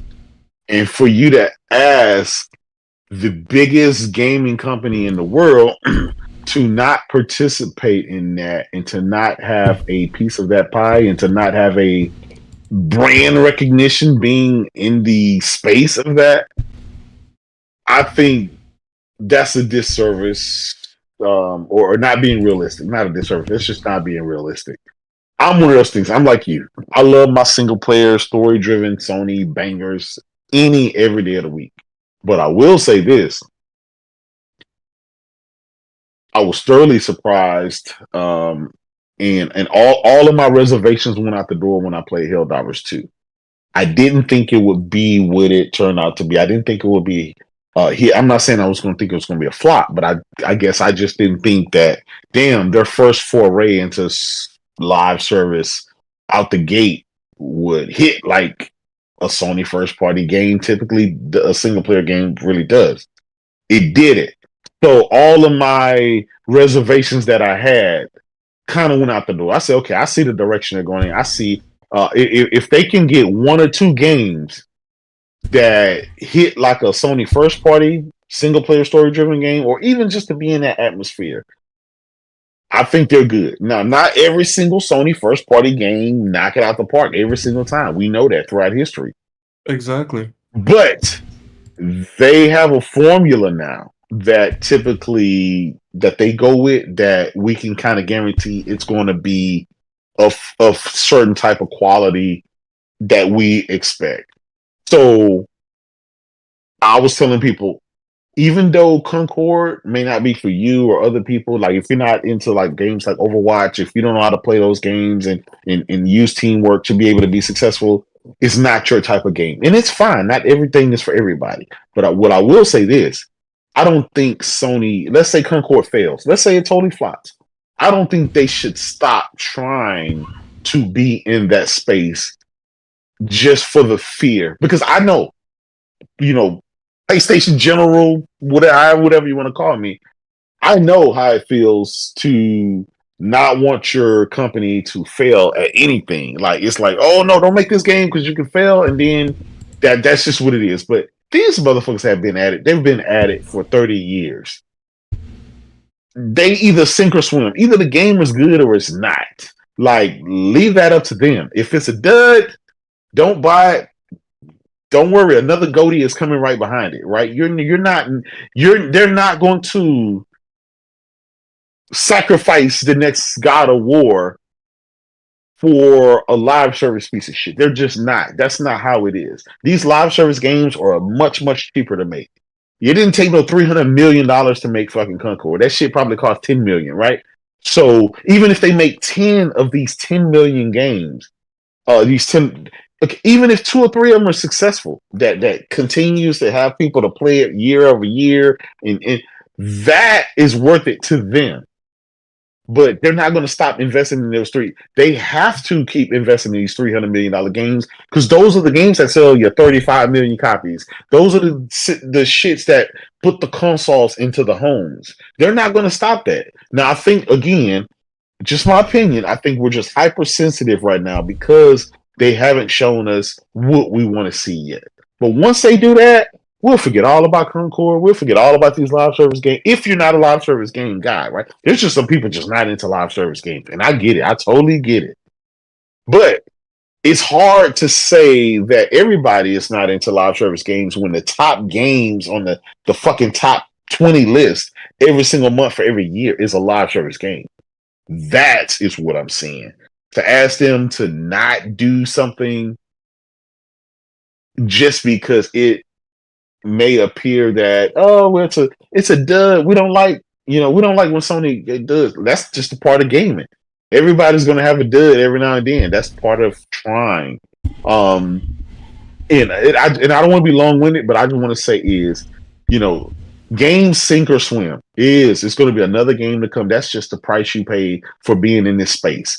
It's made them so much money so far. They just came out with their financials. They told you how they're breaking records in 3.5 years, and they're beating a console that fucking has been on the market for 7 years. They've already exceeded it. So it is what it is. Like, you like it, or this live service game, or you don't. It's okay. The bangers are still coming. They're coming. They didn't give up on gaming. Okay. Can I go? Go ahead, man. Go ahead. So I just want to say, first of all, you're absolutely right. And Piwak, you mentioned before that these are the games that have single player games are the games that have brought Sony that prestige. Of course, we agree, no disagreement there. However, like J-Dub was hinting to, listen, it's been 30 years. It's about goddamn time that Sony got good at multiplayer games. I'm sorry, you can't be the best in the world, but only be the best at half at it. It's been 30 years. It's about time that they learn how to put together a great multiplayer package consistently, just as much as they have done with their single player games. Now, as to how they've managed the budget, this or that, I don't really want to speak on it because, again, I really don't care about their money. And at the same time, we have no way to talk in a conclusive fashion. So we'll leave that aside. You mentioned way earlier about, whether these will be big hitters, temple games, and things like that. Listen, they are not going to know that until they put it out. They didn't know that Horizon was going to be a big temple franchise. No one saw Horizon sell 20 million in the first go round for an IP that is so wild and out there, right? Then you asked, how would I feel if they gave up? I feel extremely disappointed. I would be disappointed because guess what? If Ubisoft can stick to their games, I expect Sony to be better than Ubisoft. I just do. Like, absolutely. I expect Sony to be like, okay, we're gonna give this a real go and extract at the very least as much data as information as they can out of it, so that the next go around they feel like they are better positioned across all of the studio teams to putting together a better multiplayer package. Okay, I don't really love live service, but I will say, and I know this discussion is probably going to come up soon, the whole should they put it on PlayStation Plus or should they go free to play? I think neither option is good. I want Sony to stick to the whole you pay an upfront fee so that later on we do not gouge you out with microtransactions. People are excited for Valorant to come to console. Do you guys know that they have guns and skins that are like in the hundreds of dollars? If you want to get hundreds of dollars for like one item. I played what is it? I played the first Descendant. By the way, do you know the first Descendant has no black playable character? No black playable character in the first Descendant. Let's put that aside for now. But in any case, right? I wanted to get a single skin, just one. It was like $10 for one skin.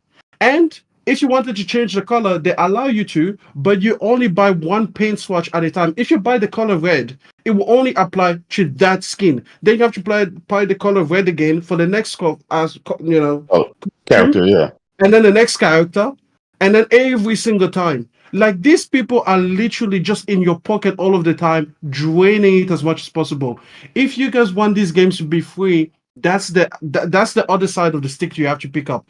I don't want to pick up that stick. I would rather that this game die and be dead on arrival and literally just flop hard and they shut down the studio at $40 than put it for free. Because you don't want to be invested in a game where you're actually enjoying it, but then every single time you want to just participate a little bit more. That hey, how's your money? How's your money? How's your wallet? Hey, would you like to give us $10? Would you like 20? What about 150? Yeah, we'll take all of that, and then we'll take more. I would rather that these games fail at $40 than succeed at free to play. 100%. Like, definitely. I don't want Sony to become a free to play. Like, dude. I even tried what was the other one? Zenless Zone Zero. Exactly. Yeah. Even try that. Same thing. Another gacha game. Is this really what you want your first party platform to become successful at doing? Okay. And then finally, going back to the whole, you have Fair Games, you have Concord. Fair Games came out. We don't talk about it because everybody knows that if Concord looked bad, Fair Games, that thing looked downright putrid. People were like, what the fuck? Listen, I have no hope for Fair Games. Like, I have a little bit of a hope for Concord because I played it now and I'm like, there could be something there. But Fair Games, Jesus Christ. That looks like another film stars in the making, right? But guess what? Again, these are the things that they will need to put out in order to learn, okay? Because the Concrete Genies of the world didn't set the world on fire, right? The Journeys didn't set the world on fire. The Drawn to Deaths didn't set the world on fire, Let these games come and be sacrificial lambs so that better games come after. But Sony, as a publisher, has to do better than Ubisoft does, okay? They have to stick to the game. If you thought that there was some creative merit, okay, it wasn't just a cash grab to these games, let these games have a chance to find their niche. Because again, what is wrong with a niche? People talk about The Last of Us multiplayer all the time. That was a niche game. Literally, that was a niche That's game. true. You know, they That's have Ghost of Tsushima Legends. Okay, much better received, but again, complete niche. We don't need every single game to be appearing and appealing to everybody. I liked Assassin's Creed franchise, kind of a niche. I kind of liked it when it was still in niche. I liked Assassin's Creed 1. I liked it. I liked Assassin's Creed 2. I loved it, and so on and so forth, up until, Assassin's Creed Black Flag, and then it exploded in popularity, and then look at what it morphed into, okay? I know that people are like, oh, I'll enjoy the new games. That's great, but they are nothing like the games that I enjoyed. They literally just transmorphed into something that I cannot recognize. So I don't need every single game to be appealing to everyone. And then as time goes on, it just becomes something that you don't recognize. Look at Battlefield. Battlefield literally has operators in it. It doesn't have classes anymore. What the fuck is that? Like, that's not the Battlefield I play. I played nearly 1,000 hours of Battlefield Bad Company 2 on the PS3. Loved it. I can't get that anymore. Every single time a person is like, hey, what Battlefield should they make? Everybody says Bad Company 3. Because we want to go back to what we knew. So listen, Nintendo is a publisher that has amazing first-party games that are single-player and amazing first-party games that are multiplayer. They have amazing first-party games that are online multiplayer. They have amazing first-party games that are local co-op multiplayer. They're literally covering every single side of the aisle. If Nintendo can do it, Sony should be able to do it as well. There should be the same expectation. And guess what? Not every single Nintendo game was a massive success, but they kept at it often enough that they found their formula, they found their way to appeal to the audiences, and then they were able to do it. So again, even Microsoft came out the gate and they were the multiplayer house, right? And they had to get better at single player. You don't hear Xbox people say like, oh yeah, give up on single player, Microsoft. I mean, some of them do because they're fanboys, but you true Xbox fans are like, yeah, we want great single player as well. You've got to do both. So Sony has to do both. This notion that they should stop with them multiplayer strategy or the live services, because let's face it, that's what multiplayer nowadays is. They don't have the right to stop. They don't get to stop. Everybody else is going. Everybody else is figuring it out. They have to figure it out. And yes, they're going to come out with the fair games, and that's going to be trash. They're going to come out with the Concord, and that might be a complete flop. Fine. But they still have to keep at it, and they have to figure that out, just like Nintendo has it figured out. Yeah. That's it. Okay. All right. Now, do you think Sony's still going to try to... I think the main thing is for me is it just doesn't seem like, other than Helldivers, I think they're gonna try to just carbon copy like Nintendo. I'm glad you brought up Nintendo. Nintendo's a great point. Nintendo doesn't copy people. Like their multiplayer is unique to the Nintendo identity. Mario Kart, even Splatoon. Splatoon. Yeah. That was an original concept for them. Fucking Super Smash Brothers. Clearly a unique concept for that, and then I can respect that because that's Nintendo's DNA. They come up with unique multiplayer. They didn't try to create their own Call of Duty or something similar. They stood completely away from that realm, right? So the question is, like, Concord, does that seem like Sony's being creatively new, or they're trying to modify stuff that's out there? Let them fail then. Let them realize that, hey, you know what? If we try to be, let's say, third party adjacent in our games, whether that's Overwatch, whether that's Destiny, used to be third party anyway, so on and so forth, we're not going to succeed there. So let's be more like Nintendo, and let's go more like Helldivers and be like, yeah, like our games, really have a twist to them. From the very first moment, you can see it in the fabric of the game. Like, yeah, this is. But let them make those errors, man. Like, this is what it's gonna take. Like, no one does single player like Sony. But before Sony did single player like Sony, they didn't do it like Sony. Like, they went there and then they walked themselves over there. So it's like they're gonna have to have the same journey with multiplayer. And guess what? Yeah, it's gonna make the people that care more about, I guess, the prestige of the brand, that's going to make you uncomfortable. And just like J-Dub said, in the moment where Sony is being quiet, and because nature hates a vacuum, especially with silence, it fills it up with all of these fears and all of these reactions and people's and everything. And I'm like, I'm sorry, but get used to the new Sony. You're not gonna get to know what they're ready to show until they show it, and you can make up whatever machinations you want in your mind and literally scare yourself shitless, or you can become as jaded, a fan as you want to be. But that's not gonna change the reality. At the end of the day, I don't see any indication that Sony reduced the budget for single player games. I think that their timing was great at the start of the generation, just like they said it would be. And then when new games were being started up during the COVID era, that delayed everything, really. And now we're seeing the impact of that delay because, of course, it had to come at some point. The bill had to come due.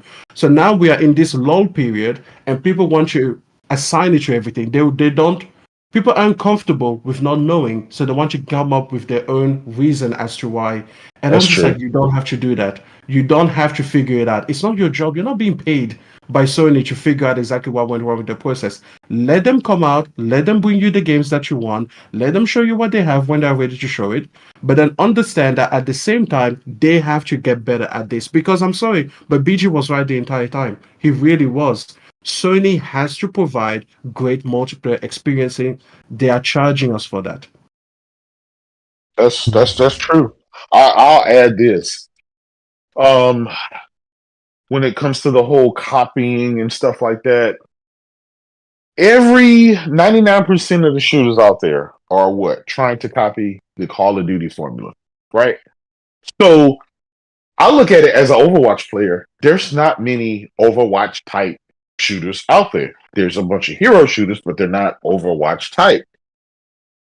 I never once looked at it and said, "Oh yeah, the market is saturated full of Overwatch games." Like that's that's just not the case. I'm okay with that strategy. The game is different enough. It's it is. There's room. It's like a buffet. There's room for everything.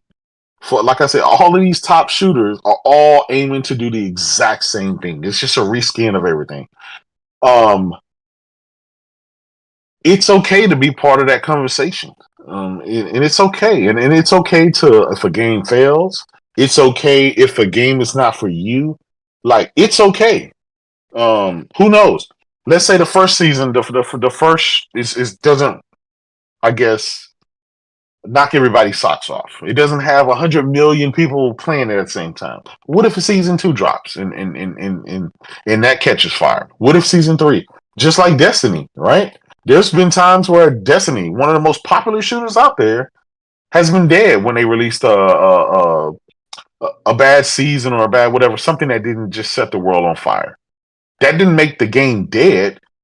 What they did is they went back, retooled, and they came out with another season or another story or whatever, and then everybody came back to it. Like it's okay. Like, all right, like we should be comfortable with the leader of gaming making decisions, whether it's good or bad, whether it fails or it's a W. That's what they're in the business for. You don't become number one. That's just like Apple, right? If Apple just decided to just not do anything and just let everybody else just go around them and innovate and do stuff, where would Apple be? But no, you make the decision and you don't let some people on the internet and other stuff dictate what you do. You say, this is our vision. Like, for example, I'm pretty sure the developers, they had their vision for Concord. They had their division. They had their vision for Helldivers too, and you stick with the vision. If that's your vision, don't take your vision and then change it to meet another vision of somebody else's, right? And so I think if this is the game that they're going to make, and this is a road that Sony's going to go in, stick with that shit, and you work with that until it fits what you want it to, until it gives you the results that you want. Not everything is going to give you those results. And again, at the end of the day, like I said before, that's Sony's issue to worry about. That's fucking their issue. My issue is to make sure that they keep dropping fucking games, which technically they've released more games this year for PlayStation than they released all of last year. Just so far in these 7 months, with all these fucking games that we're playing that are exclusive to the PlayStation platform or console or whatever. So I'm okay with that, and I am, and I didn't. I don't know if I gave y'all my opinion on Concord, but I enjoyed it. But I'm an Overwatch player, right? So I played it. Not the I played during obviously the open beta, but I was there day one when they had the PlayStation Plus, and I played. I put a shitload of hours, maybe like 12, 13 hours. Ran it with Mooch, ran it with a bunch of other friends and stuff like that. I enjoyed it, and I felt like it was worth the $39. And so I was going to buy the $39, but I realized that the extra content that I would get in there, so I ended up spending the $49 to get everything. And so I'm there. I'm there day one. It's a game for me. It's not a game for everybody. I'm not telling everybody to go out and buy it, but I'm telling you, it's a game for me because I've sunk thousands and thousands of hours into Overwatch, and this game it did it for me. Well, how do you feel with this game just getting such a low, how would you say, optics around it? Because as I mentioned before, damn, I think I closed out the window. But like at most, only like 2,000 people were playing it on the PC beta, and they had it all out. Yeah, so how do you feel about those numbers being that dramatically low? Like hardly anyone's even touching the game. Like, how does that spell? Well, that's the development team. That's Sony's job to sell that game on people. I will say this. Being honest, if I'm a developing studio, I'm staying away from shooters, period. And the reason I'm staying away from shooters is because there's already a million. Every week there's a new shooter coming out. Mm-hmm. Every week. We just had the one game, X Defiant just dropped, right? Mm-hmm. So every time a new shooter comes into market, there's only a finite of gamers who are into shooters, and then the players that are into shooters, they have their main, right? And then it's hard to take them away from their main to come to something else. So that's why I think Helldivers kind of fit that niche, because it was different enough from a COD and from the typical shooters where people can gravitate to both. But this game here, if you're not an Overwatch type guy, you are probably never going to be into that. But if Sony can capitalize off of 20% or 30% of the Overwatch fans, that game can exist. And I think between that game existing and them being able to poach more and more people just over time away from Overwatch and stuff like that, I think it may be okay. The low numbers for a open beta or whatever, I don't know. It's kind of hard for me to justify that. What I would like to know though is how many actual PlayStation people tried that game. It's probably even less. Well, you got to think about. If I were to, I wouldn't think so. I would roll the dice. I don't know. Because let's say it's like, for example, right now, Matt Piscatella, he did yesterday he did Circana US Player Engagement Tracker, top 10 titles by engagement. So I'm just gonna compare PlayStation and PC, right? So PlayStation got Call of Duty Headquarters as number 1, Fortnite's number 2, Grand Theft Auto 5's number 3, The First Descendant is number 4, NBA 2K is number 5, Roblox is number 6, Madden NFL 24 is number 7, Elden Ring is 8, Minecraft is 9, Zenless Zone 0 is 10. While on the PC side, number 1 is Elden Ring, number 2 is Counter-Strike, number 3 is First Descendant, number 4 is a game called Once Human, number 5 is Helldivers. So they are heavily playing Helldivers. Number 6 is Destiny, so they're playing Destiny. Number 7 is Rocket League, 8 is Baldur's Gate, 9 is Team Fortress, 10 is Dota. So on the PC, 2 Sony PlayStation first party games is on PC, top 10 most played. Helldivers and Destiny 2, so they're still heavily rocking that.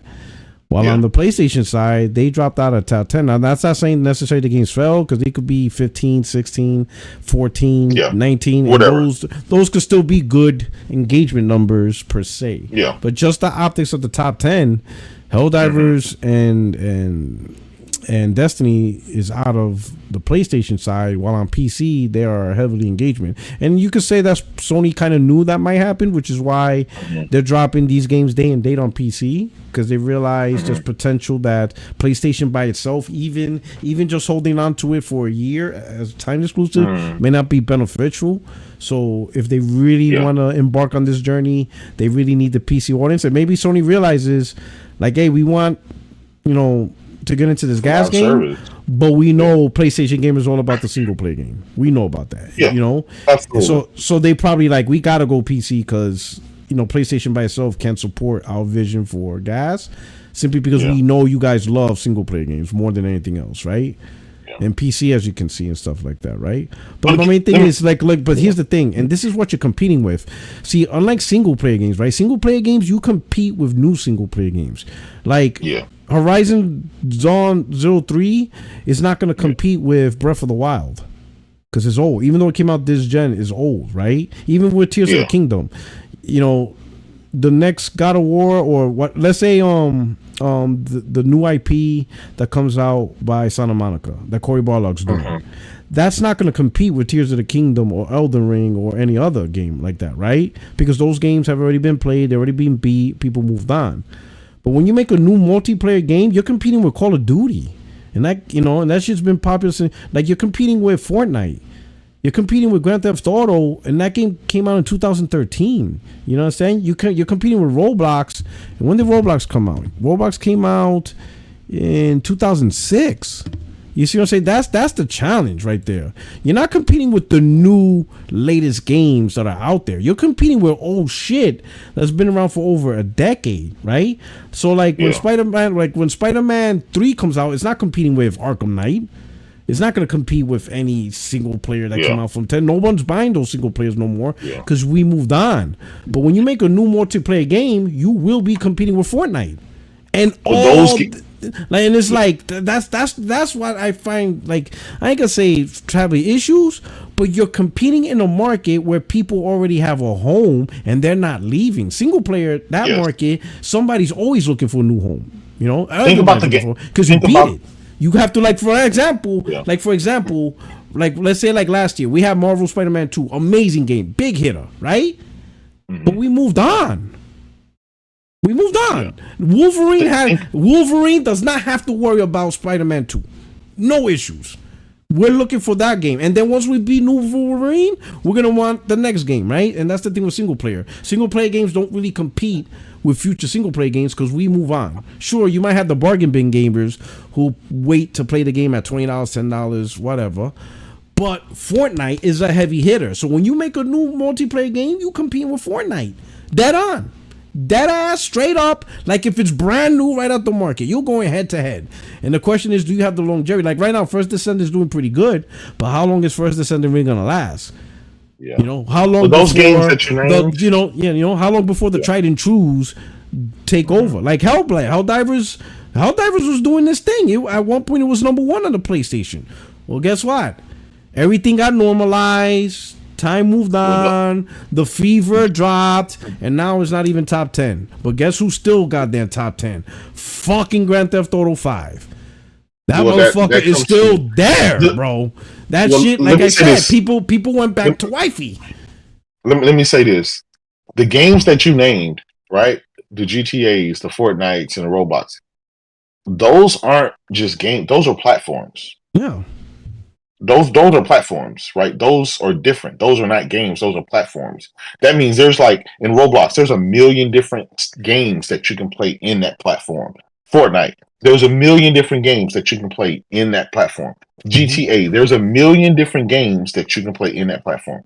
That's why they're the home. That's why they're the top, because everyone stays there, because you can play 50, 60, 100 different games inside of being there without doing the same thing ever twice, right? You can play bank robbers, you can race, you can skydive, you can do all kind of stuff, right? You can play house if you want to. They just all those are platforms. Those things should be grouped in by themselves.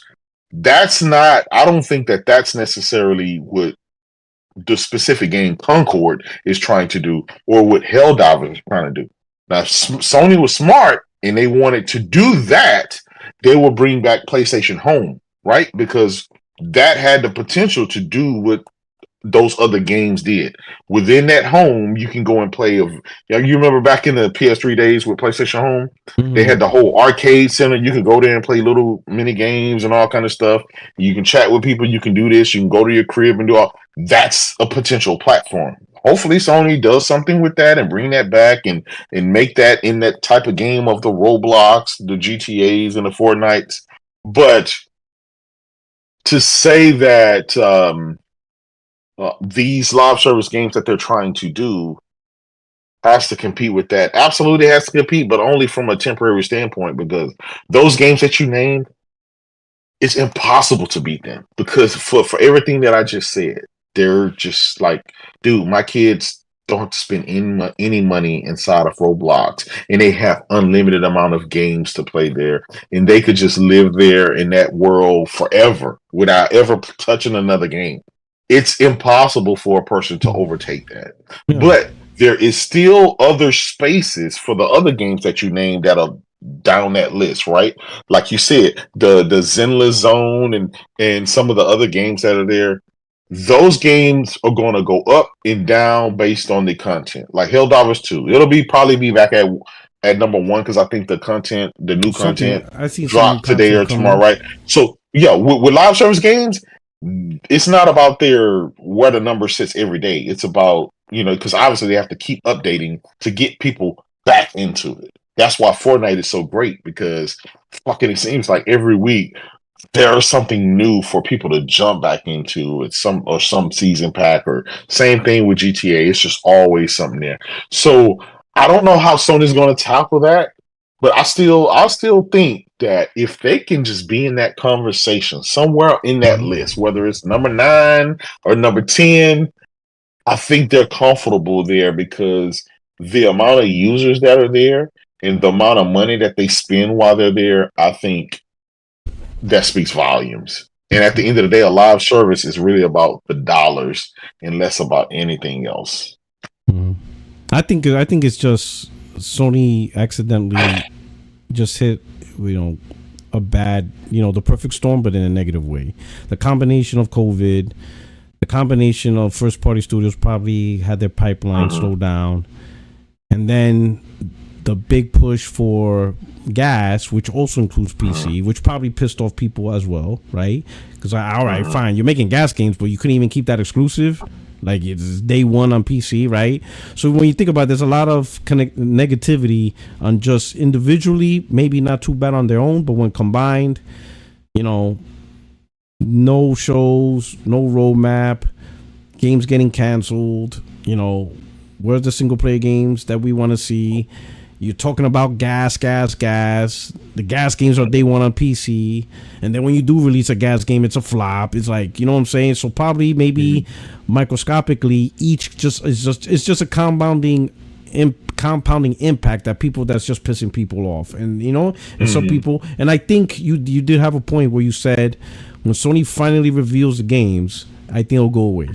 And I think what it is, right? When people finally see, and logically, we know they're making the games because the developers, Santa Monica, Insomniac, Blue Point, Sony Bend, Sucker Punch, they're not sitting around on vacation and be like, nah, we're just gonna wait till PlayStation 6 to start making games. Obviously, they're clearly making games for the PlayStation 5.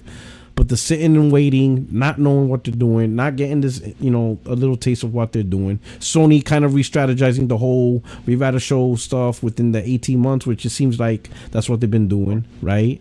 And then the games that they are showing, some of them are just horrendous, like fucking Fair Games, fucking Skeet Simulator. What's that fucking game from Square Enix that they hyped? The Foam Star shit. And now Concord's not looking that hot, right? So I think all of that combined is like, fuck, So I think that's probably, just giving a bad temperature to some people. Because when you think about it, Concord and Helldivers are the two big first-party games of the year for PlayStation, right? They're the two big ones, right? Obviously, besides MLB The Show as normal. But some people are even pissed off about that, too. Because, like, fuck, you got MLB The Show, and and Xbox gamers get that on Game Pass, and you can't even give that on PS Plus. So some people are still pissed off that that's happening, right? Got it. There's a reason for it, because it's really MLB The Show that's negotiating that deal, not PlayStation as a publisher. But some people, the optics though, some people don't understand the business side. Some people just see what they see. They see that game on Game Pass, but they don't see it on PS Plus Premium. You know, but anyway, so you got that, and really the two big first party is Helldivers and Concord, right? Helldivers successful, and if Concord flops, then how does the year end off, right? At least I know those of us who play whatever, you know, we still got Silent Hill, Grand Blue Fantasy. You know, Grand Blue Fantasy was amazing. Relink was amazing. I'm playing Rise of Ronin right now. After Rise of Ronin, I'm gonna play my 2 DLCs for Final Fantasy 16.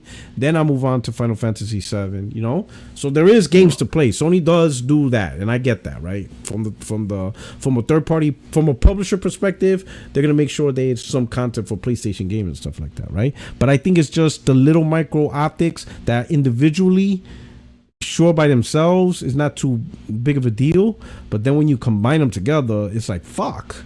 You know, all these issues combined into one package is annoying gamers, right? And I think this late into the game, and that's another thing, like we're in 2024 about to 2025, a lot of PlayStation gamers, when you look at it, PlayStation gamers are used to the first 2 years or whatever being like, you know what it is, right? The dull years, right? You go through the dull years, and I think we got used to that. Then once the dull years pass, you hitting it 24, 25, 26, 27, boom, boom, boom. Sony switched it up. They gave us a great first 2 to 3 years, right? And we're like, man, this is great. And now we hit the dull years, like mid-season, kind of. And I don't think we're used to that. We got used to a different climate, a different temperature, right? It's like me going to Australia. You know, I don't expect to. You know, right now my man's wearing a sweater in July. Yeah, I'm not used to that. You know, yesterday was my birthday. So cool. I'm used to being hot. I need my fan running on my birthday. Yeah. But if I go where he's at, I'm freezing. Something's wrong. I don't freeze on my birthday. I get a tan. On my birthday, I get a nice tan, but I can't get no tan in Australia. You know, when I celebrate Christmas, I want hot cocoa, but I'm not drinking hot cocoa in Australia. I'm drinking iced tea because it's hot. It's hot as fuck. You know what I'm saying? Who the hell opens gifts sweating? You know, you know, who does that? You're stressing out, unwrapping gifts because it's hot and you're sweating and shit. But I get that. But anyway, it's just a good thing. We'll just have to see. You know what? When this game comes out, you know, MPD is gonna go crazy if that game's not on. No, MPD, listen, you know, listen. You don't know what a person is until they are facing a moment of difficulty. Okay, so you same thing with a company. You don't know what they're made of until they go through some shit. So if Concord is going to be their crucible, let it be it. I don't know why people are so invested in either its success or its failure. Let it be what it is. If you enjoy it, enjoy it. If you don't enjoy it, don't enjoy it. If you think that this is a complete failure, let it fail. Like, whoa. If you think like me that there's a chance that they can actually turn this around and make it a success, just like we talked about some of the games before, then let's see what happens. But either way, what I've seen with this game is that people are invested in this failure. People are pining. Yeah, I'm not that invested. Like, it's weird. No. Yeah, it's weird. Like, I get your concern because your concern is coming from like, where's my single player date? Yeah, like if your single player was fine, you'd be like, hey, fail all day. Exactly. Like, it's like daddy playing lotto tickets. I'm like, cool, but you were supposed to get McDonald's. Exactly. I'm hungry. Exactly. Yeah. Did you forget? You spent all the money on lotto tickets because you think you're gonna win, and I'm here hungry. Like, shut up, boy. Go eat a damn tuna sandwich in the fridge. Like, that's exactly what it is, you know. But no, the fervor behind this game is crazy. Like, people are really waiting. And, you know, the thing is, it's all good to once in a while really just want to see a game fail. It's fine. It's fantastic, actually. Because sometimes game deserves to fail. Starfield for you. That was your game. Listen, that was yours. Garbage. But, you know, the funny thing is that I always say that Starfield was going to be successful. Remember that? I've always said that it will be financially successful. I always say that. Yeah. Because Bethesda fans, oh my goodness. Anyways. So, yeah, in any case. The point is this, okay? Like, for example, the Suicide Squad. Everybody wanted to see that game fail. Everybody wanted to see that. I didn't want to see it. I just knew. I didn't want it to happen. Okay. But I know what's gonna happen. It's like you just know. But then you want to see what you know come true. Like you don't want to be like, I know, but then it actually turns out to be the I'll be opposite. honest. It felt kind of good. It felt kind of good. I'd be like, listen, told you. If everybody listen, I get the hate train. I'm a big proponent of it. Hate it, but hate it. Measure it to like how offensive it is. I don't think that Concord is that offensive. The most offensive thing about it, people say, "Oh, it reminds me of another game," but it's like it reminds you of a good game. So it's like, and again, you play it and you're like, yeah, there is something in here, but no, the hate for this game is out of proportion. Honestly, let me tell you honestly, the hate this game is getting is the hate that I thought Fair Games deserves to get.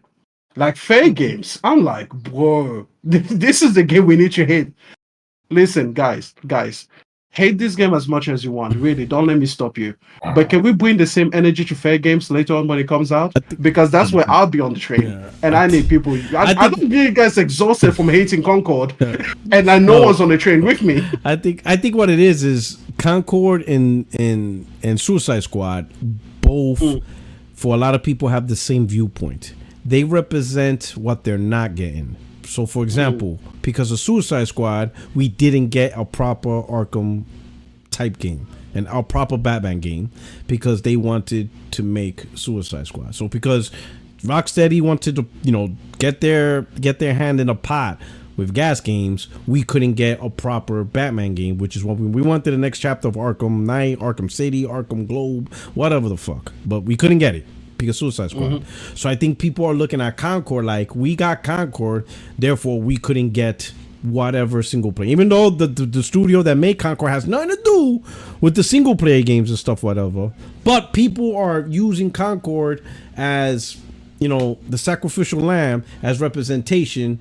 Because of this game's existence, I couldn't get this, therefore fuck this game. You understand? Same thing with Suicide Squad. Because I couldn't get Batman, I hope this game fucking bankrupts WB for being so stupid. And hopefully they learn their lesson. Or just, for some, if you're not going to make Arkham Asylum, you might as well just shut down WB. Who gives a fuck about y'all? Like, if you don't want to make the games we want, don't even exist. And I think Concord is similar. It's that game where they're blaming that game for the absence of other games. Like, and some of them are unfounded. Like, that game has nothing to do with, Factions 2. Or, they canceled Factions 2, but they greenlight Concord. It has nothing to do. One had nothing to do with the other. They're not even made by the same studio. Like, completely different projects and stuff like that, right? Completely different projects and stuff like that. So, I get it. It's just it's optics. It's all about the optics. And again, the optics of the internet could give you a completely different picture of what reality is, or what's going on behind the scenes. And that's just some of the things we go through, man. But anyway, before we move on to the next topic, I first want to say JRoll49, thank you for the $2 super chat. I truly appreciate it. And of course, MASH came out here and gifted, 10 people in the chat with memberships. MASH, man, you've been a great supporter, and I really appreciate that you hook up people in the chat and stuff like that. So everybody who was gifted a membership, if now you see yourself as a member, start spamming the smileys and stuff like that. Show your appreciation, give MASH thank you and stuff like that. He's been really good, dude, right? And stuff like that. I really appreciate it. So the final topic, yep, definitely. MASH is a legend, bro. You know what I'm saying? My man's the new Oprah. He's like, you get a membership, you get a membership, you all get a membership. Shout out to MASH. I really, really appreciate it, man. Thank you so much for really hooking up, members in the chat, to spam some shit. So the last thing, console still required. So now I'm gonna add another game. I was gonna talk about college football. Now, American football, not soccer. Hand egg. I think Europeans call it hand egg. But now I'm gonna throw in Call of Duty Modern Warfare 3 being added to Game Pass. So Microsoft announced starting July 24th, tomorrow, Call of Duty Modern Warfare 3 is coming to Game Pass, right? But like college football 2025, you need a console because these games are not on cloud. So all no console required. This is the future of gaming. Sony's behind. You guys are dumb. You're not recognizing. Well, guess what? If you went with this whole Amazon Fire Stick, or you're playing Game Pass on your Samsung TV, or Game Pass on your weak PC, your e-machine, whatever, and you're trying to convince the world you don't need a console, consoles is outdated, this is the way to go, you can't play these games. So I need an explanation how something's the future, yet you getting less games than the hardware you're replacing. Because the new college game from EA is not on Gamepass. Therefore, it's not on XCloud. And for Call of Duty, they don't have the streaming rights. Ubisoft does. So those Call of Duty games won't be on XCloud for like 15 years. So you're telling me the future of gaming is to game on something where you have less games, and you can't play the new shit. You can't even play a simple college football game with your boys. J-Dub, help me out here. Didn't we try to warn these people that this whole cloud streaming shit is nonsense? That at best, it's a nice little additive to your gaming experience. Let's say maybe you're not home, you're on vacation, visiting people. All right. It's kind of like remote play. You know, you play a little bit of shit. But at the end of the day, if you're serious about gaming and you're in your house, you're going to want some type of hardware. PC, exactly. whatever it is, you need it in your house. You need a physical hardware because that's what will give you access to all the games. They didn't want to hear it, man. They don't want to listen to us. We tried to tell them, but it is what it is. We tried to tell them. And I've said this, and I'm gonna be honest.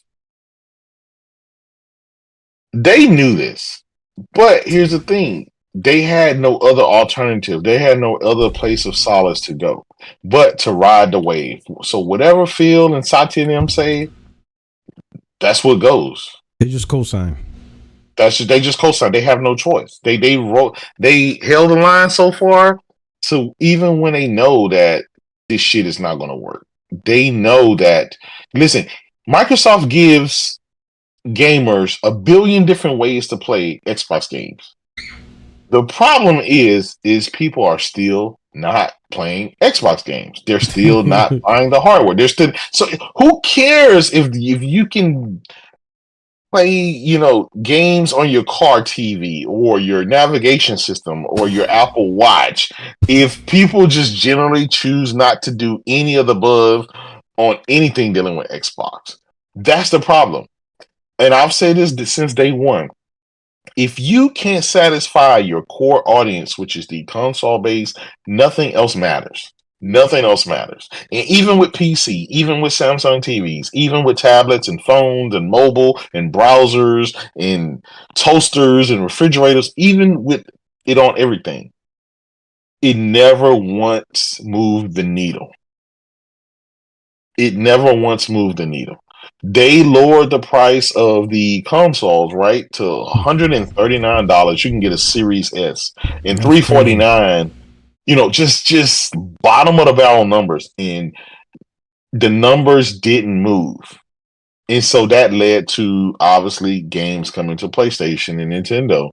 So, and if these guys are still going to hold the line for whatever crazy reason, God bless them. Dude, you sound like a Southern Baptist. They're so special. May God bless them. This shit.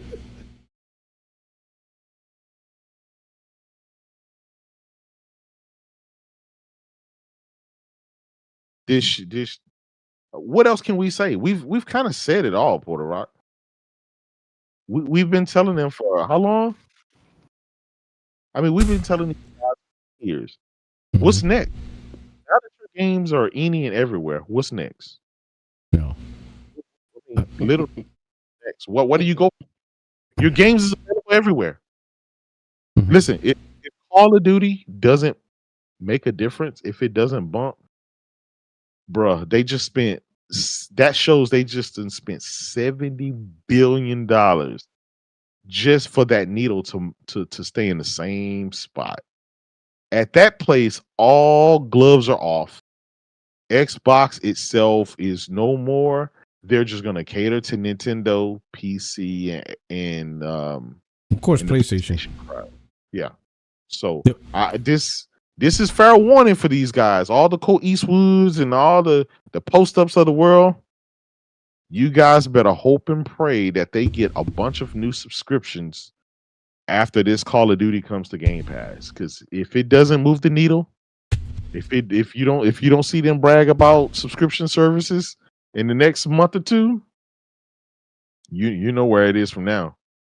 And guess what? PlayStation gamers got a PS5 Pro coming. They got a shitload of first party games coming. So PlayStation is the least of Xbox worries right now. Right now, Xbox is trying to find out how it's going to survive through the year. Mm-hmm. Holiday season is not going to matter, and I'm going to tell you why. Because we just saw it 7 months ago, their holiday season. You could buy an Xbox for literally less than $150, and people still said, "Nah, that's okay. I don't want it." So what's going to be the difference? What's going to be the difference now? Mm-hmm. They kind of, their back is against the wall. They tried Gamepass, it didn't work. They tried discounting the console, it didn't work. They tried spending $100 billion in acquisitions, right? Over the last few years.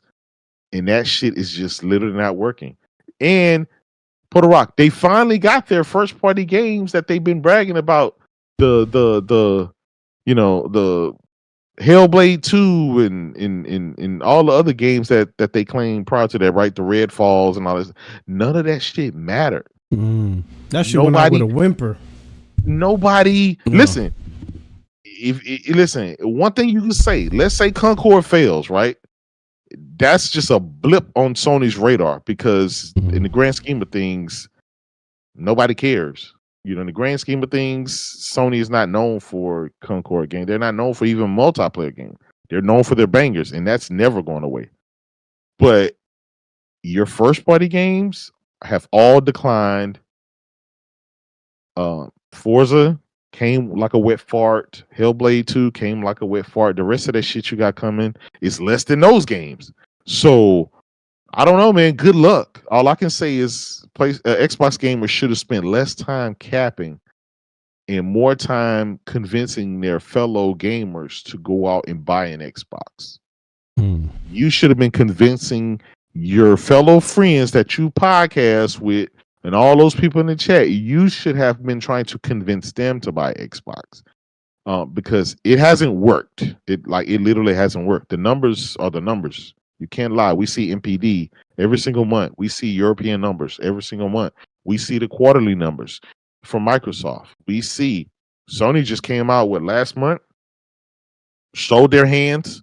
PS5 in only 3.5 years have already surpassed the PS4, which is the second most successful console ever in history. In 3.5 years. So you know where this PS5 going, right? You know this shit is going. There's no stopping it. Now, imagine when the PS5 Pro come. Imagine when GTA 6 come out, right? Imagine when Wolverine and Sony got first party games all the way to 2035 from, that we saw from the leaks and shit from Insomniac. So them games ain't fucking stopping, right? They're already there. So forget about PlayStation. It's about Xbox right now. Xbox is fighting for its life. That shit is on life support. JW, you are the captain of PlayStation, my friend. We were talking about Xbox, you turned into a Sony promotion. My goodness, that's crazy. Well, that's the only way they understand. That's the only way they understand. You were saying that Xbox guys should convince their fellow friends and gamers to buy Xbox. You are doing a bang-up job. I'm like, I want to buy a second PlayStation listening to you. And this guy is like, yes, the days are hard. We but get the sun's coming over the horizon. Sounds like the guy from Independence Day. It's about to be sunrise. It's crazy out here in PlayStation Nation. Listen. Just allow me to kind of bring it back to Xbox. Can I just say, what a wonderful... I don't even know. I didn't see this coming, yeah? In June 9, they came out with the best presentation that people have said in decades, right? At least for Xbox. And arguably, one of the top 3 presentations from anybody. Everybody agrees. Give it 10 out of 10. Then over the next 6 weeks or so, they worked hard to dismantle every single bit of goodwill they created with that presentation. So listen, guys, when I say that showcases don't matter, this is proof. This is proof. I could not have told you after that presentation that just a few weeks later, the sentiment around Xbox will be so negative. How did that happen? How did they make that happen? It's crazy. Listen, when it comes to the whole no console required thing, I want to say this. Xbox gamers deserve the Xbox they have. I'm sorry, they deserve it. This is what you guys stood for. This is what you guys capped for. This is what you guys held the line for. So now you have this mixed messaging of, yeah, you don't need a console, but also you do. You deserve it. There's nothing else for me to say other than enjoy the world that you have created or that you co-signed, because that's exactly what you did. So I would be pissed though, I think, if I was from the outside in and I wasn't keeping up with all of these, FTC court cases and everything. If you told me that Microsoft owns Activision and Microsoft owns XCloud, and even though they own their own game, they cannot stream it on their own service. That wouldn't make a lot of sense to me. I mean, it still doesn't. Like, why did they give away the streaming rights? I don't know. Obviously to get past whatever legal blockade they had, but it just, there's just something about that where I'm just like, that doesn't sit right. Because if PlayStation owned let's say a God of War, and you could stream it on Nintendo's, streaming service, but not on PlayStation's own streaming service, that would look weird. Like that. I'll be like, yeah, that's not really like, I don't really care why. This is just not the thing that should happen. But hey, you know what? It's fine. It's fine. I don't think that this is even much of a topic I have anything to say about, because at the end of the day, they're deserving exactly what they're getting. It is what it is. Mm-hmm. Yeah. So I just think, the whole, future of gaming, whatever, is like what J-Dub said. It's just people repeating corporate speak and not knowing what they actually are there talking about, right? Because I wouldn't advocate for any bullshit about the future of gaming is cloud gaming, whatever. That's just, I don't see any gamer. I don't see how any gamer can actually advocate for that, especially with all the hiccups and all the issues that come with it. And then on top of that, you don't even get access to all the games, right? Even some of the popular, like wait till Grand Theft Auto 6 comes out. You're not gonna play that shit on XCloud. That shit's not gonna be there. You understand what I'm saying? So it's like, I can't play college football, can't play Call of Duty, can't play Grand Theft Auto 6. Then what's the goddamn point?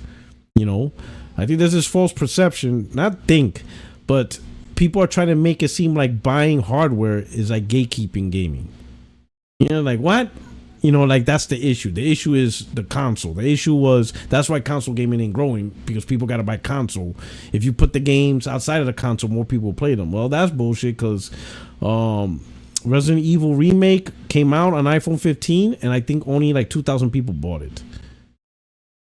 And this is on the iPhone 15 Pro, right? Like 2,000, like hardly anyone gave a shit, right? I think people, the content creators, right? A lot of them don't know shit anyway, right? But the main thing is, if a person doesn't have a console, and you're like, you know what? You don't have a console, but you do have a phone. I'm going to find a way to put my game on your phone, whether it's through cloud or natively, and now you're going to play your game. I don't think they realize that the person with the phone isn't playing a game because it's not on their phone. They're not playing a game because they don't want to play a game. And because they don't want to play a game, they're not going to get the console or the hardware. If they did want it, and they did want to play a game, they have no issue buying a console, because clearly if they have the i15 Pro, which is like $2,000, you're telling me they're gonna have an issue buying a $400 or $500 console? So they'll buy a $2,000 phone, but a $400 console is way out of bounds if they really want to play games, right? They're not buying a console because they don't want the games, and if they don't want the games there, they're not gonna want it on your phone. That's just people got to realize it, right? Hardware doesn't gatekeep people, right? I mean, outside of the people who are poor, but then again, if they're really that poor, they're not going to have the internet and stuff like that to really run this stuff effectively, right? They're not going to have the right router. They're going to have some cheap bullshit router, maybe like the basic one you get from the internet service company, right? And stuff like that. But if people ain't buying hardware, if they're not buying Xbox, PlayStation, or not even Nintendo Switch, and they're always on their phone, it's that they like the phone games. They like those simple Monopoly Go. They like the Candy Crush. They like to play Texas Hold'em, poker, maybe Connect 4, shit like that. That's gaming for them, Solitaire, all that other simple shit, right? Pokemon Go, Mario Run, simple one-finger games. They don't want to press 8 buttons and do these combos and all this other shit. Then they know. Like, people act like people don't know what a PlayStation, Xbox, or whatever it is, right? Hell, a lot of these people that don't have a PlayStation, they bought a PlayStation. They just didn't buy it for themselves. It was a gift for their nephew, their niece, their best friend, their husbands. They bought a PlayStation. They just didn't buy it for themselves because they don't want it, but they bought it for somebody else. So a lot of people know about these consoles. They know what a PlayStation is. They know what an Xbox is. They know what a Nintendo is. Many of them see them in households. Many of them actually bought it, but they gifted it to somebody else. But as far as they're concerned, they like their little phone. They like their little easy games. It's one finger. It's stress-free. They don't mind that if they fail on a level, a message pops up, you know, for $2 more, you get 5 more moves. They love that. They love to keep going, you know? They love those little stuff. They don't want to play Gears of War or God of War or any of that shit. Like, that's not for them, you know? And it isn't because they do not like God of War because it's on console. They don't like God of War because it's God of War. Doesn't matter where it's at. God of War is God of War. Whether it's on their phone or whatever, they don't want to do all that shit, right? Yeah. They just don't want to bother with those games. They like the games that they like. Let them enjoy the games that they like, right? And to me, if Microsoft or Sony or whatever wants to get into the phone market, don't shoehorn games that they don't want to play. Invest and make the games they like. Make the phone games. Make a mobile division. And just leave it at that. But don't waste all this energy into whatever. To me, the cloud streaming is not a platform. It's not. It's added. It's like, to me, cloud streaming is no different than PlayStation Portal. It is additive. It is additive to the experience that you enjoy, but it gives you the convenience to play on the go when you're not home playing on the hardware that you do play. So, just like the Portal, you're away, log on to the internet, play some games. You're at the hotel, you're traveling, you're on holiday, things like that. That's perfectly fine. That's perfectly fine. But stop advocating. Don't say, you know, stop advocating for something and say no console required. You can have your gaming experience playing this. And then when somebody sees the message, you know, or if you're a content creator and you convince one of your viewers, you don't need an Xbox, bro. Yeah. Just get Game Pass. You can play it on your TV or just get a Fire Stick. And then the user's like, all right, cool. I don't need a console. Boom. You buy the Fire Stick. You sign up for Game Pass. Now Call of Duty comes out. Can't play Call of Duty. But what the fuck? They're going to be like, so I can't play Modern Warfare 3 with anybody? Like, no, because that's XCLOUD. And it's not on XCLOUD. So where the fuck can I play Call of War? You know, I got Game Pass. Where can I play Modern Warfare 3? Oh, you're going to have to play it on your hardware. You know, the thing we told you you don't need? Yeah. You need it now. Fuck you! I'll be like, fuck, what the fuck is you talking about then? I'll be like, why the hell you have a goddamn gaming channel? You don't know what the fuck you're talking about. You went from, I don't need hardware, and then when I listen to your punk ass, now you're telling me I need hardware. Man, I'll slap the shit out of you. I'll be mad as fuck if I was a casual that didn't know what the hell's going on. Yeah. Like, you know, there's a lot of casuals going on. They go to your channel, you tell them one thing, and then all of a sudden, hey, I want to play college football, but I can't play. Why? Oh, yeah, you can't, it's not on Game Pass, so you can't play it. You're going to look at them like, then what the hell am I wasting my damn time for with this shit? You know, I'm home. I could have just bought a console, and I didn't go nowhere. And that's just the insanity behind this, right? You know, if you're a real Xbox content creator, you gotta tell the negative, dark side of some of this stuff. They should have been told the community, hey, don't listen to Xbox. Console's required if you want Xbox gaming. Now, if you don't want a console, cool, but understand you will be shortchanged a lot of games. Be prepared to not play Grand Theft Auto, Madden, 2K, college football. You're not playing any of the Call of Duties. All that stuff is restricted from, you know, the service. So you have a limited curated library that's only certain games, around 400, and a lot of new games won't be on it due to either restrictions. So it is not the full Xbox experience. It's a partial experience. So keep that in mind. So then at that point, the user could decide, okay, if I go no console, it's a limited library, but damn, I really want to play, you know, Call of Duty. So you know what? I'm going to get the hardware. And that's it. Well, listen, my thing is what you said earlier, you know, like the mobile phone gamer is not interested in full AAA games because that's not the experience that they have, you know. And, you know, the medium of gaming, like you said, is not impeded by the need to purchase hardware. Okay, we all understand that there is someone out there, a lot of people, who want to be a part of the gaming but do not have the money, the disposable income at the moment for their hardware console, right? The PlayStation 5 or the PlayStation 4 or whatever. That's fine. But they're a very small subset of the population. But you take a look at a similar experience, again, take a look at books. Books are available through your phone. You know, how many do you think like more people are reading books nowadays? You know, versus what was back then when there was only paperbacks? Like maybe a little bit more, but the ubiquitousness of books like ebooks did not necessarily introduce a billion more readers into the world. They didn't, because people just were not interested in the book in the first place. You know, there are some people that hate reading. As soon as you tell them, "Oh man, I read the book," they're just like, "Wow, you reader! Why don't you just wait until the movie adaptation comes out?" You know, they were not going to read because you you gave them access to a book. No, they were not going to do that.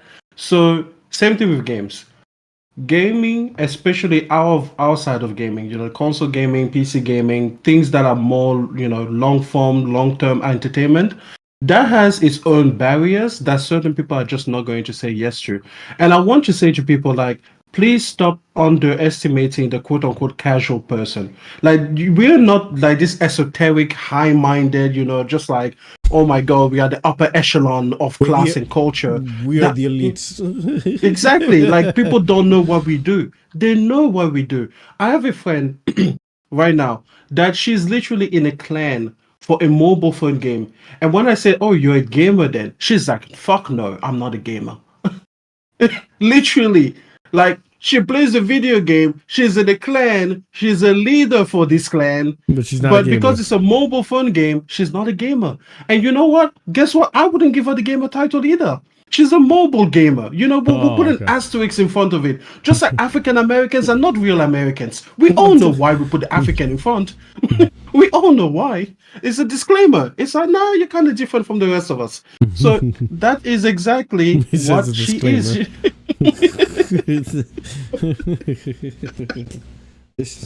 She's a mobile phone gamer. Listen, she's a mobile phone gamer, and she identifies herself that way, and she refuses any label that just gets rid of that. She's like, "No, I'm not a gamer. Like, I'm not going to sit down and play PlayStation with you, even though I will sit down and play this game just as long as you. Maybe longer. Maybe spend more money. More time, more investment. Yes. I'm a fucking clan. I'm not even in a clan. Like, you're in a goddamn clan, bro." She's like on Facebook. Like, there's a Facebook group page. She's back on Facebook for this game. Like, the fuck? She's invested, but she's not going to go. And that's just one person. And can I just say also, I deal with a lot of people, right?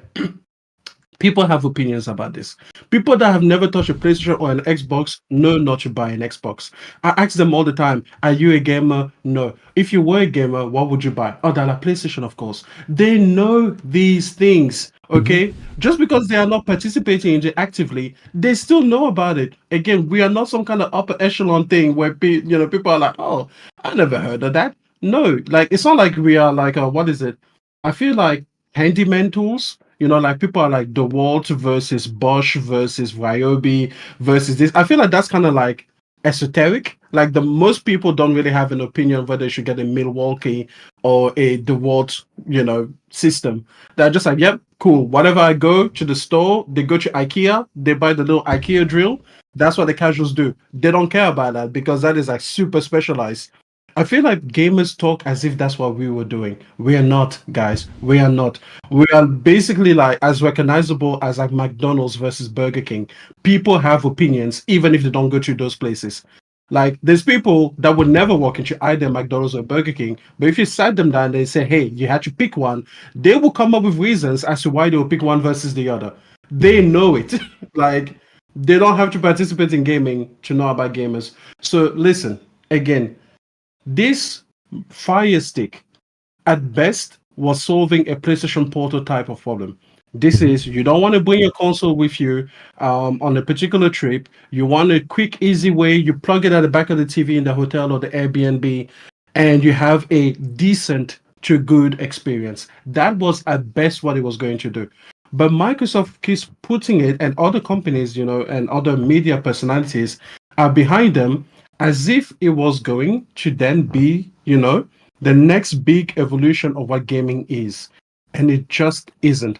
And the thing that frustrates me about people that keep saying that, oh, in 5 years it will be, in 10 years it will be. I'm like, okay, sure. But you realize that we have an entire fucking globe.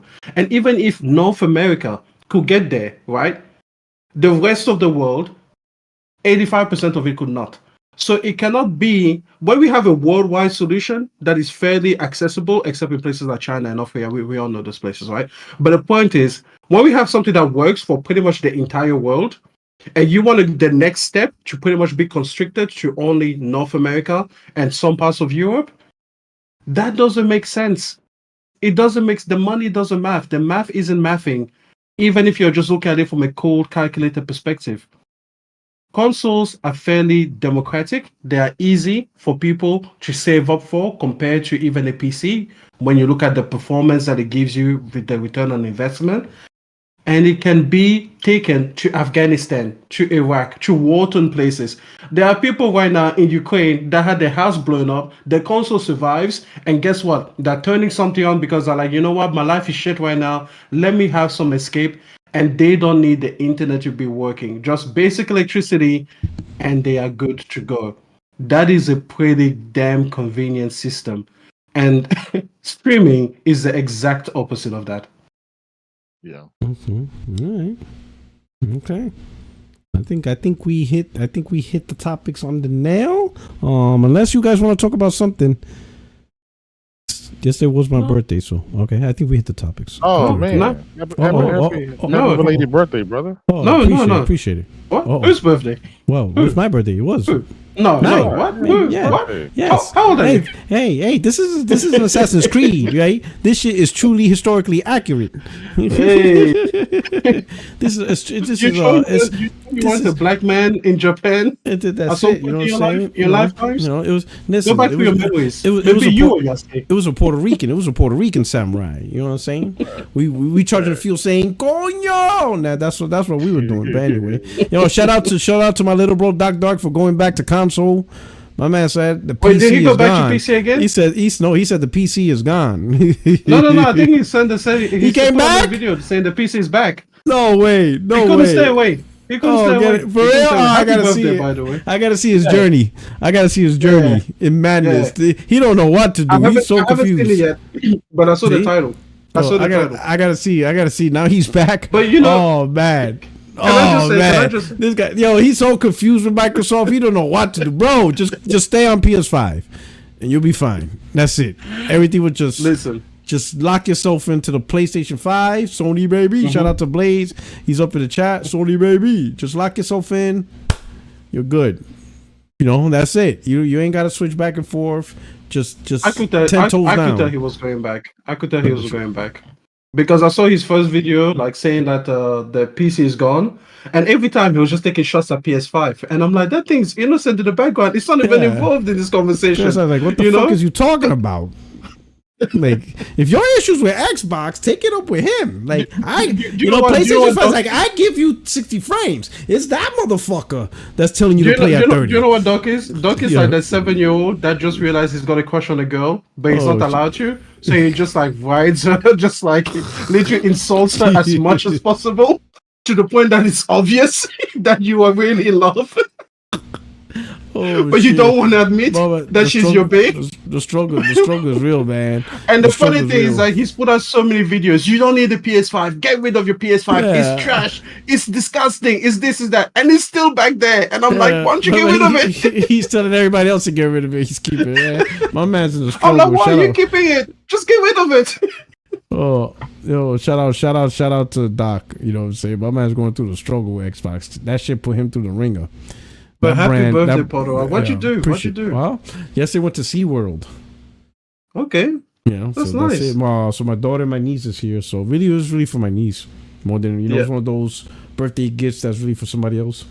She never been to SeaWorld before. So I was like, all right, we'll go. We'll have fun. Plus, it was fun. But it was a good time. What was your personal gift to yourself? You got to have one.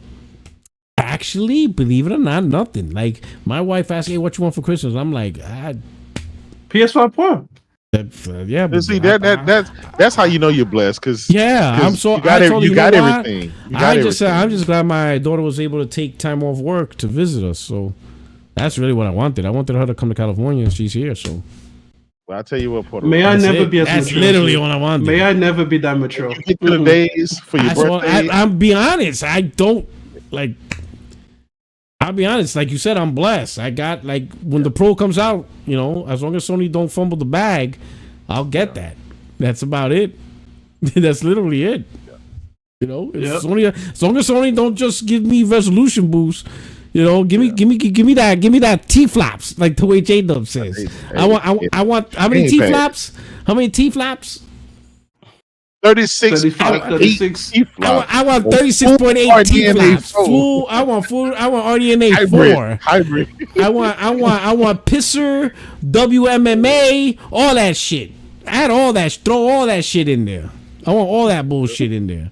Give me all that. This PS5 is starting to sound like the when you buy a vehicle deltas. and then they give deltas. you like it's the Range Rover PS5 Pro TDI FSR PSR Ultimate LTD. Yeah, the latest, the black edition. I want all the deltas. Yeah, exactly. I want somebody go on YouTube, be like, the Delta is 60% performance, 42.9% better ray tracing. I want all that shit. Give me all the acronyms. And they have to say period at the end. Yeah. They have to be period. Period. All that. But anyway, man, let's do our outros, man. We'll start out with the J-Dub, the antagonizer. What's going on, my brother? Hey, y'all know where to find me, man. On Twitter at JDubCity16. Always trying to keep you guys laughing with the gifs and the memes. You know what I mean? Yeah. You were playing college football with Zaire, right? Was he? Yeah. Well, it's a tie. Oh, come on. The first game. You can't let him win, bro. No, check this out. So the first game, he was ahead. He was winning, and some kind of way the internet glitched out. And so we had to start over. Then I beat him, and then the second time. Oh, he's pissed. I told him. I said, J-Dub never takes any losses, brother. It'll never be on the record. Oh snap! Oh man, I remember I was playing streams with him and Madden and shit like that. So what was it? 2000? It was 2021, right? It was 2021. Yeah, it was 2021. I got Madden. I haven't played Madden in a while by that point, right? Yeah. So Z's like, come on, go get it, play it, whatever. I'm like, all right, I got it. Played with him on the stream. He beat me, and he was talking shit, and that shit like brought back the 1990s Puerto Rock, like the competitive online. That pissed me the fuck off. What really pissed me off was one of the dudes said, "Damn, Puerto Rock, you should just stick to Dark Souls." I'm like, okay. Oh man, y'all don't know what the fuck y'all did, bro. I went back to the lab, bro. I'm not playing this shit. I took that shit personal. Stick to single player games. I'm like, okay, motherfuckers.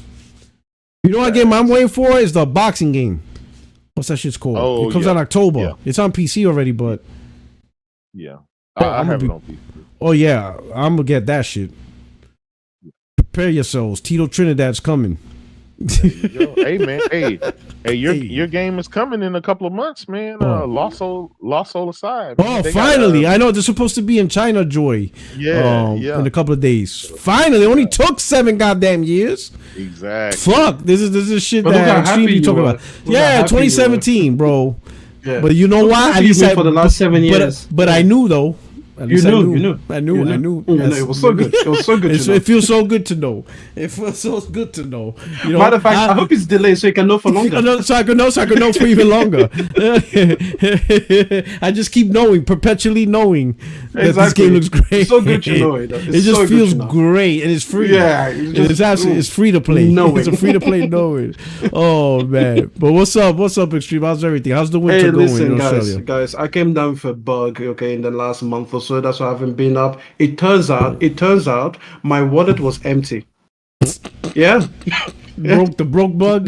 The broke bug. Yeah. I don't know why it happened. I don't know how it happened. It sucks. The doctor recommended I work. I See, didn't like him. J-Dub's So I went to like, another doctor. J-Dub's like, I'm vaccinated. The broke bug Exactly, will never get he's me vaccinated sick. for it. Hey, J-Dub, let me He's know like, how I can get that vaccine. he got his lifetime vaccination. He good. Exactly. He said, I don't know how that shit feels like. Listen. Oh, Okay? man. So unfortunately, I've had to, put in. I went to a second opinion. I went to a spiritual doctor. They all told me the same thing. So I've had to put in the work, and I've got to tell you, it's getting no better at the moment. Okay, at this point, it's getting no better. Shit. Okay, I'm looking for a miracle cure. Okay, they tell me this thing called the lottery.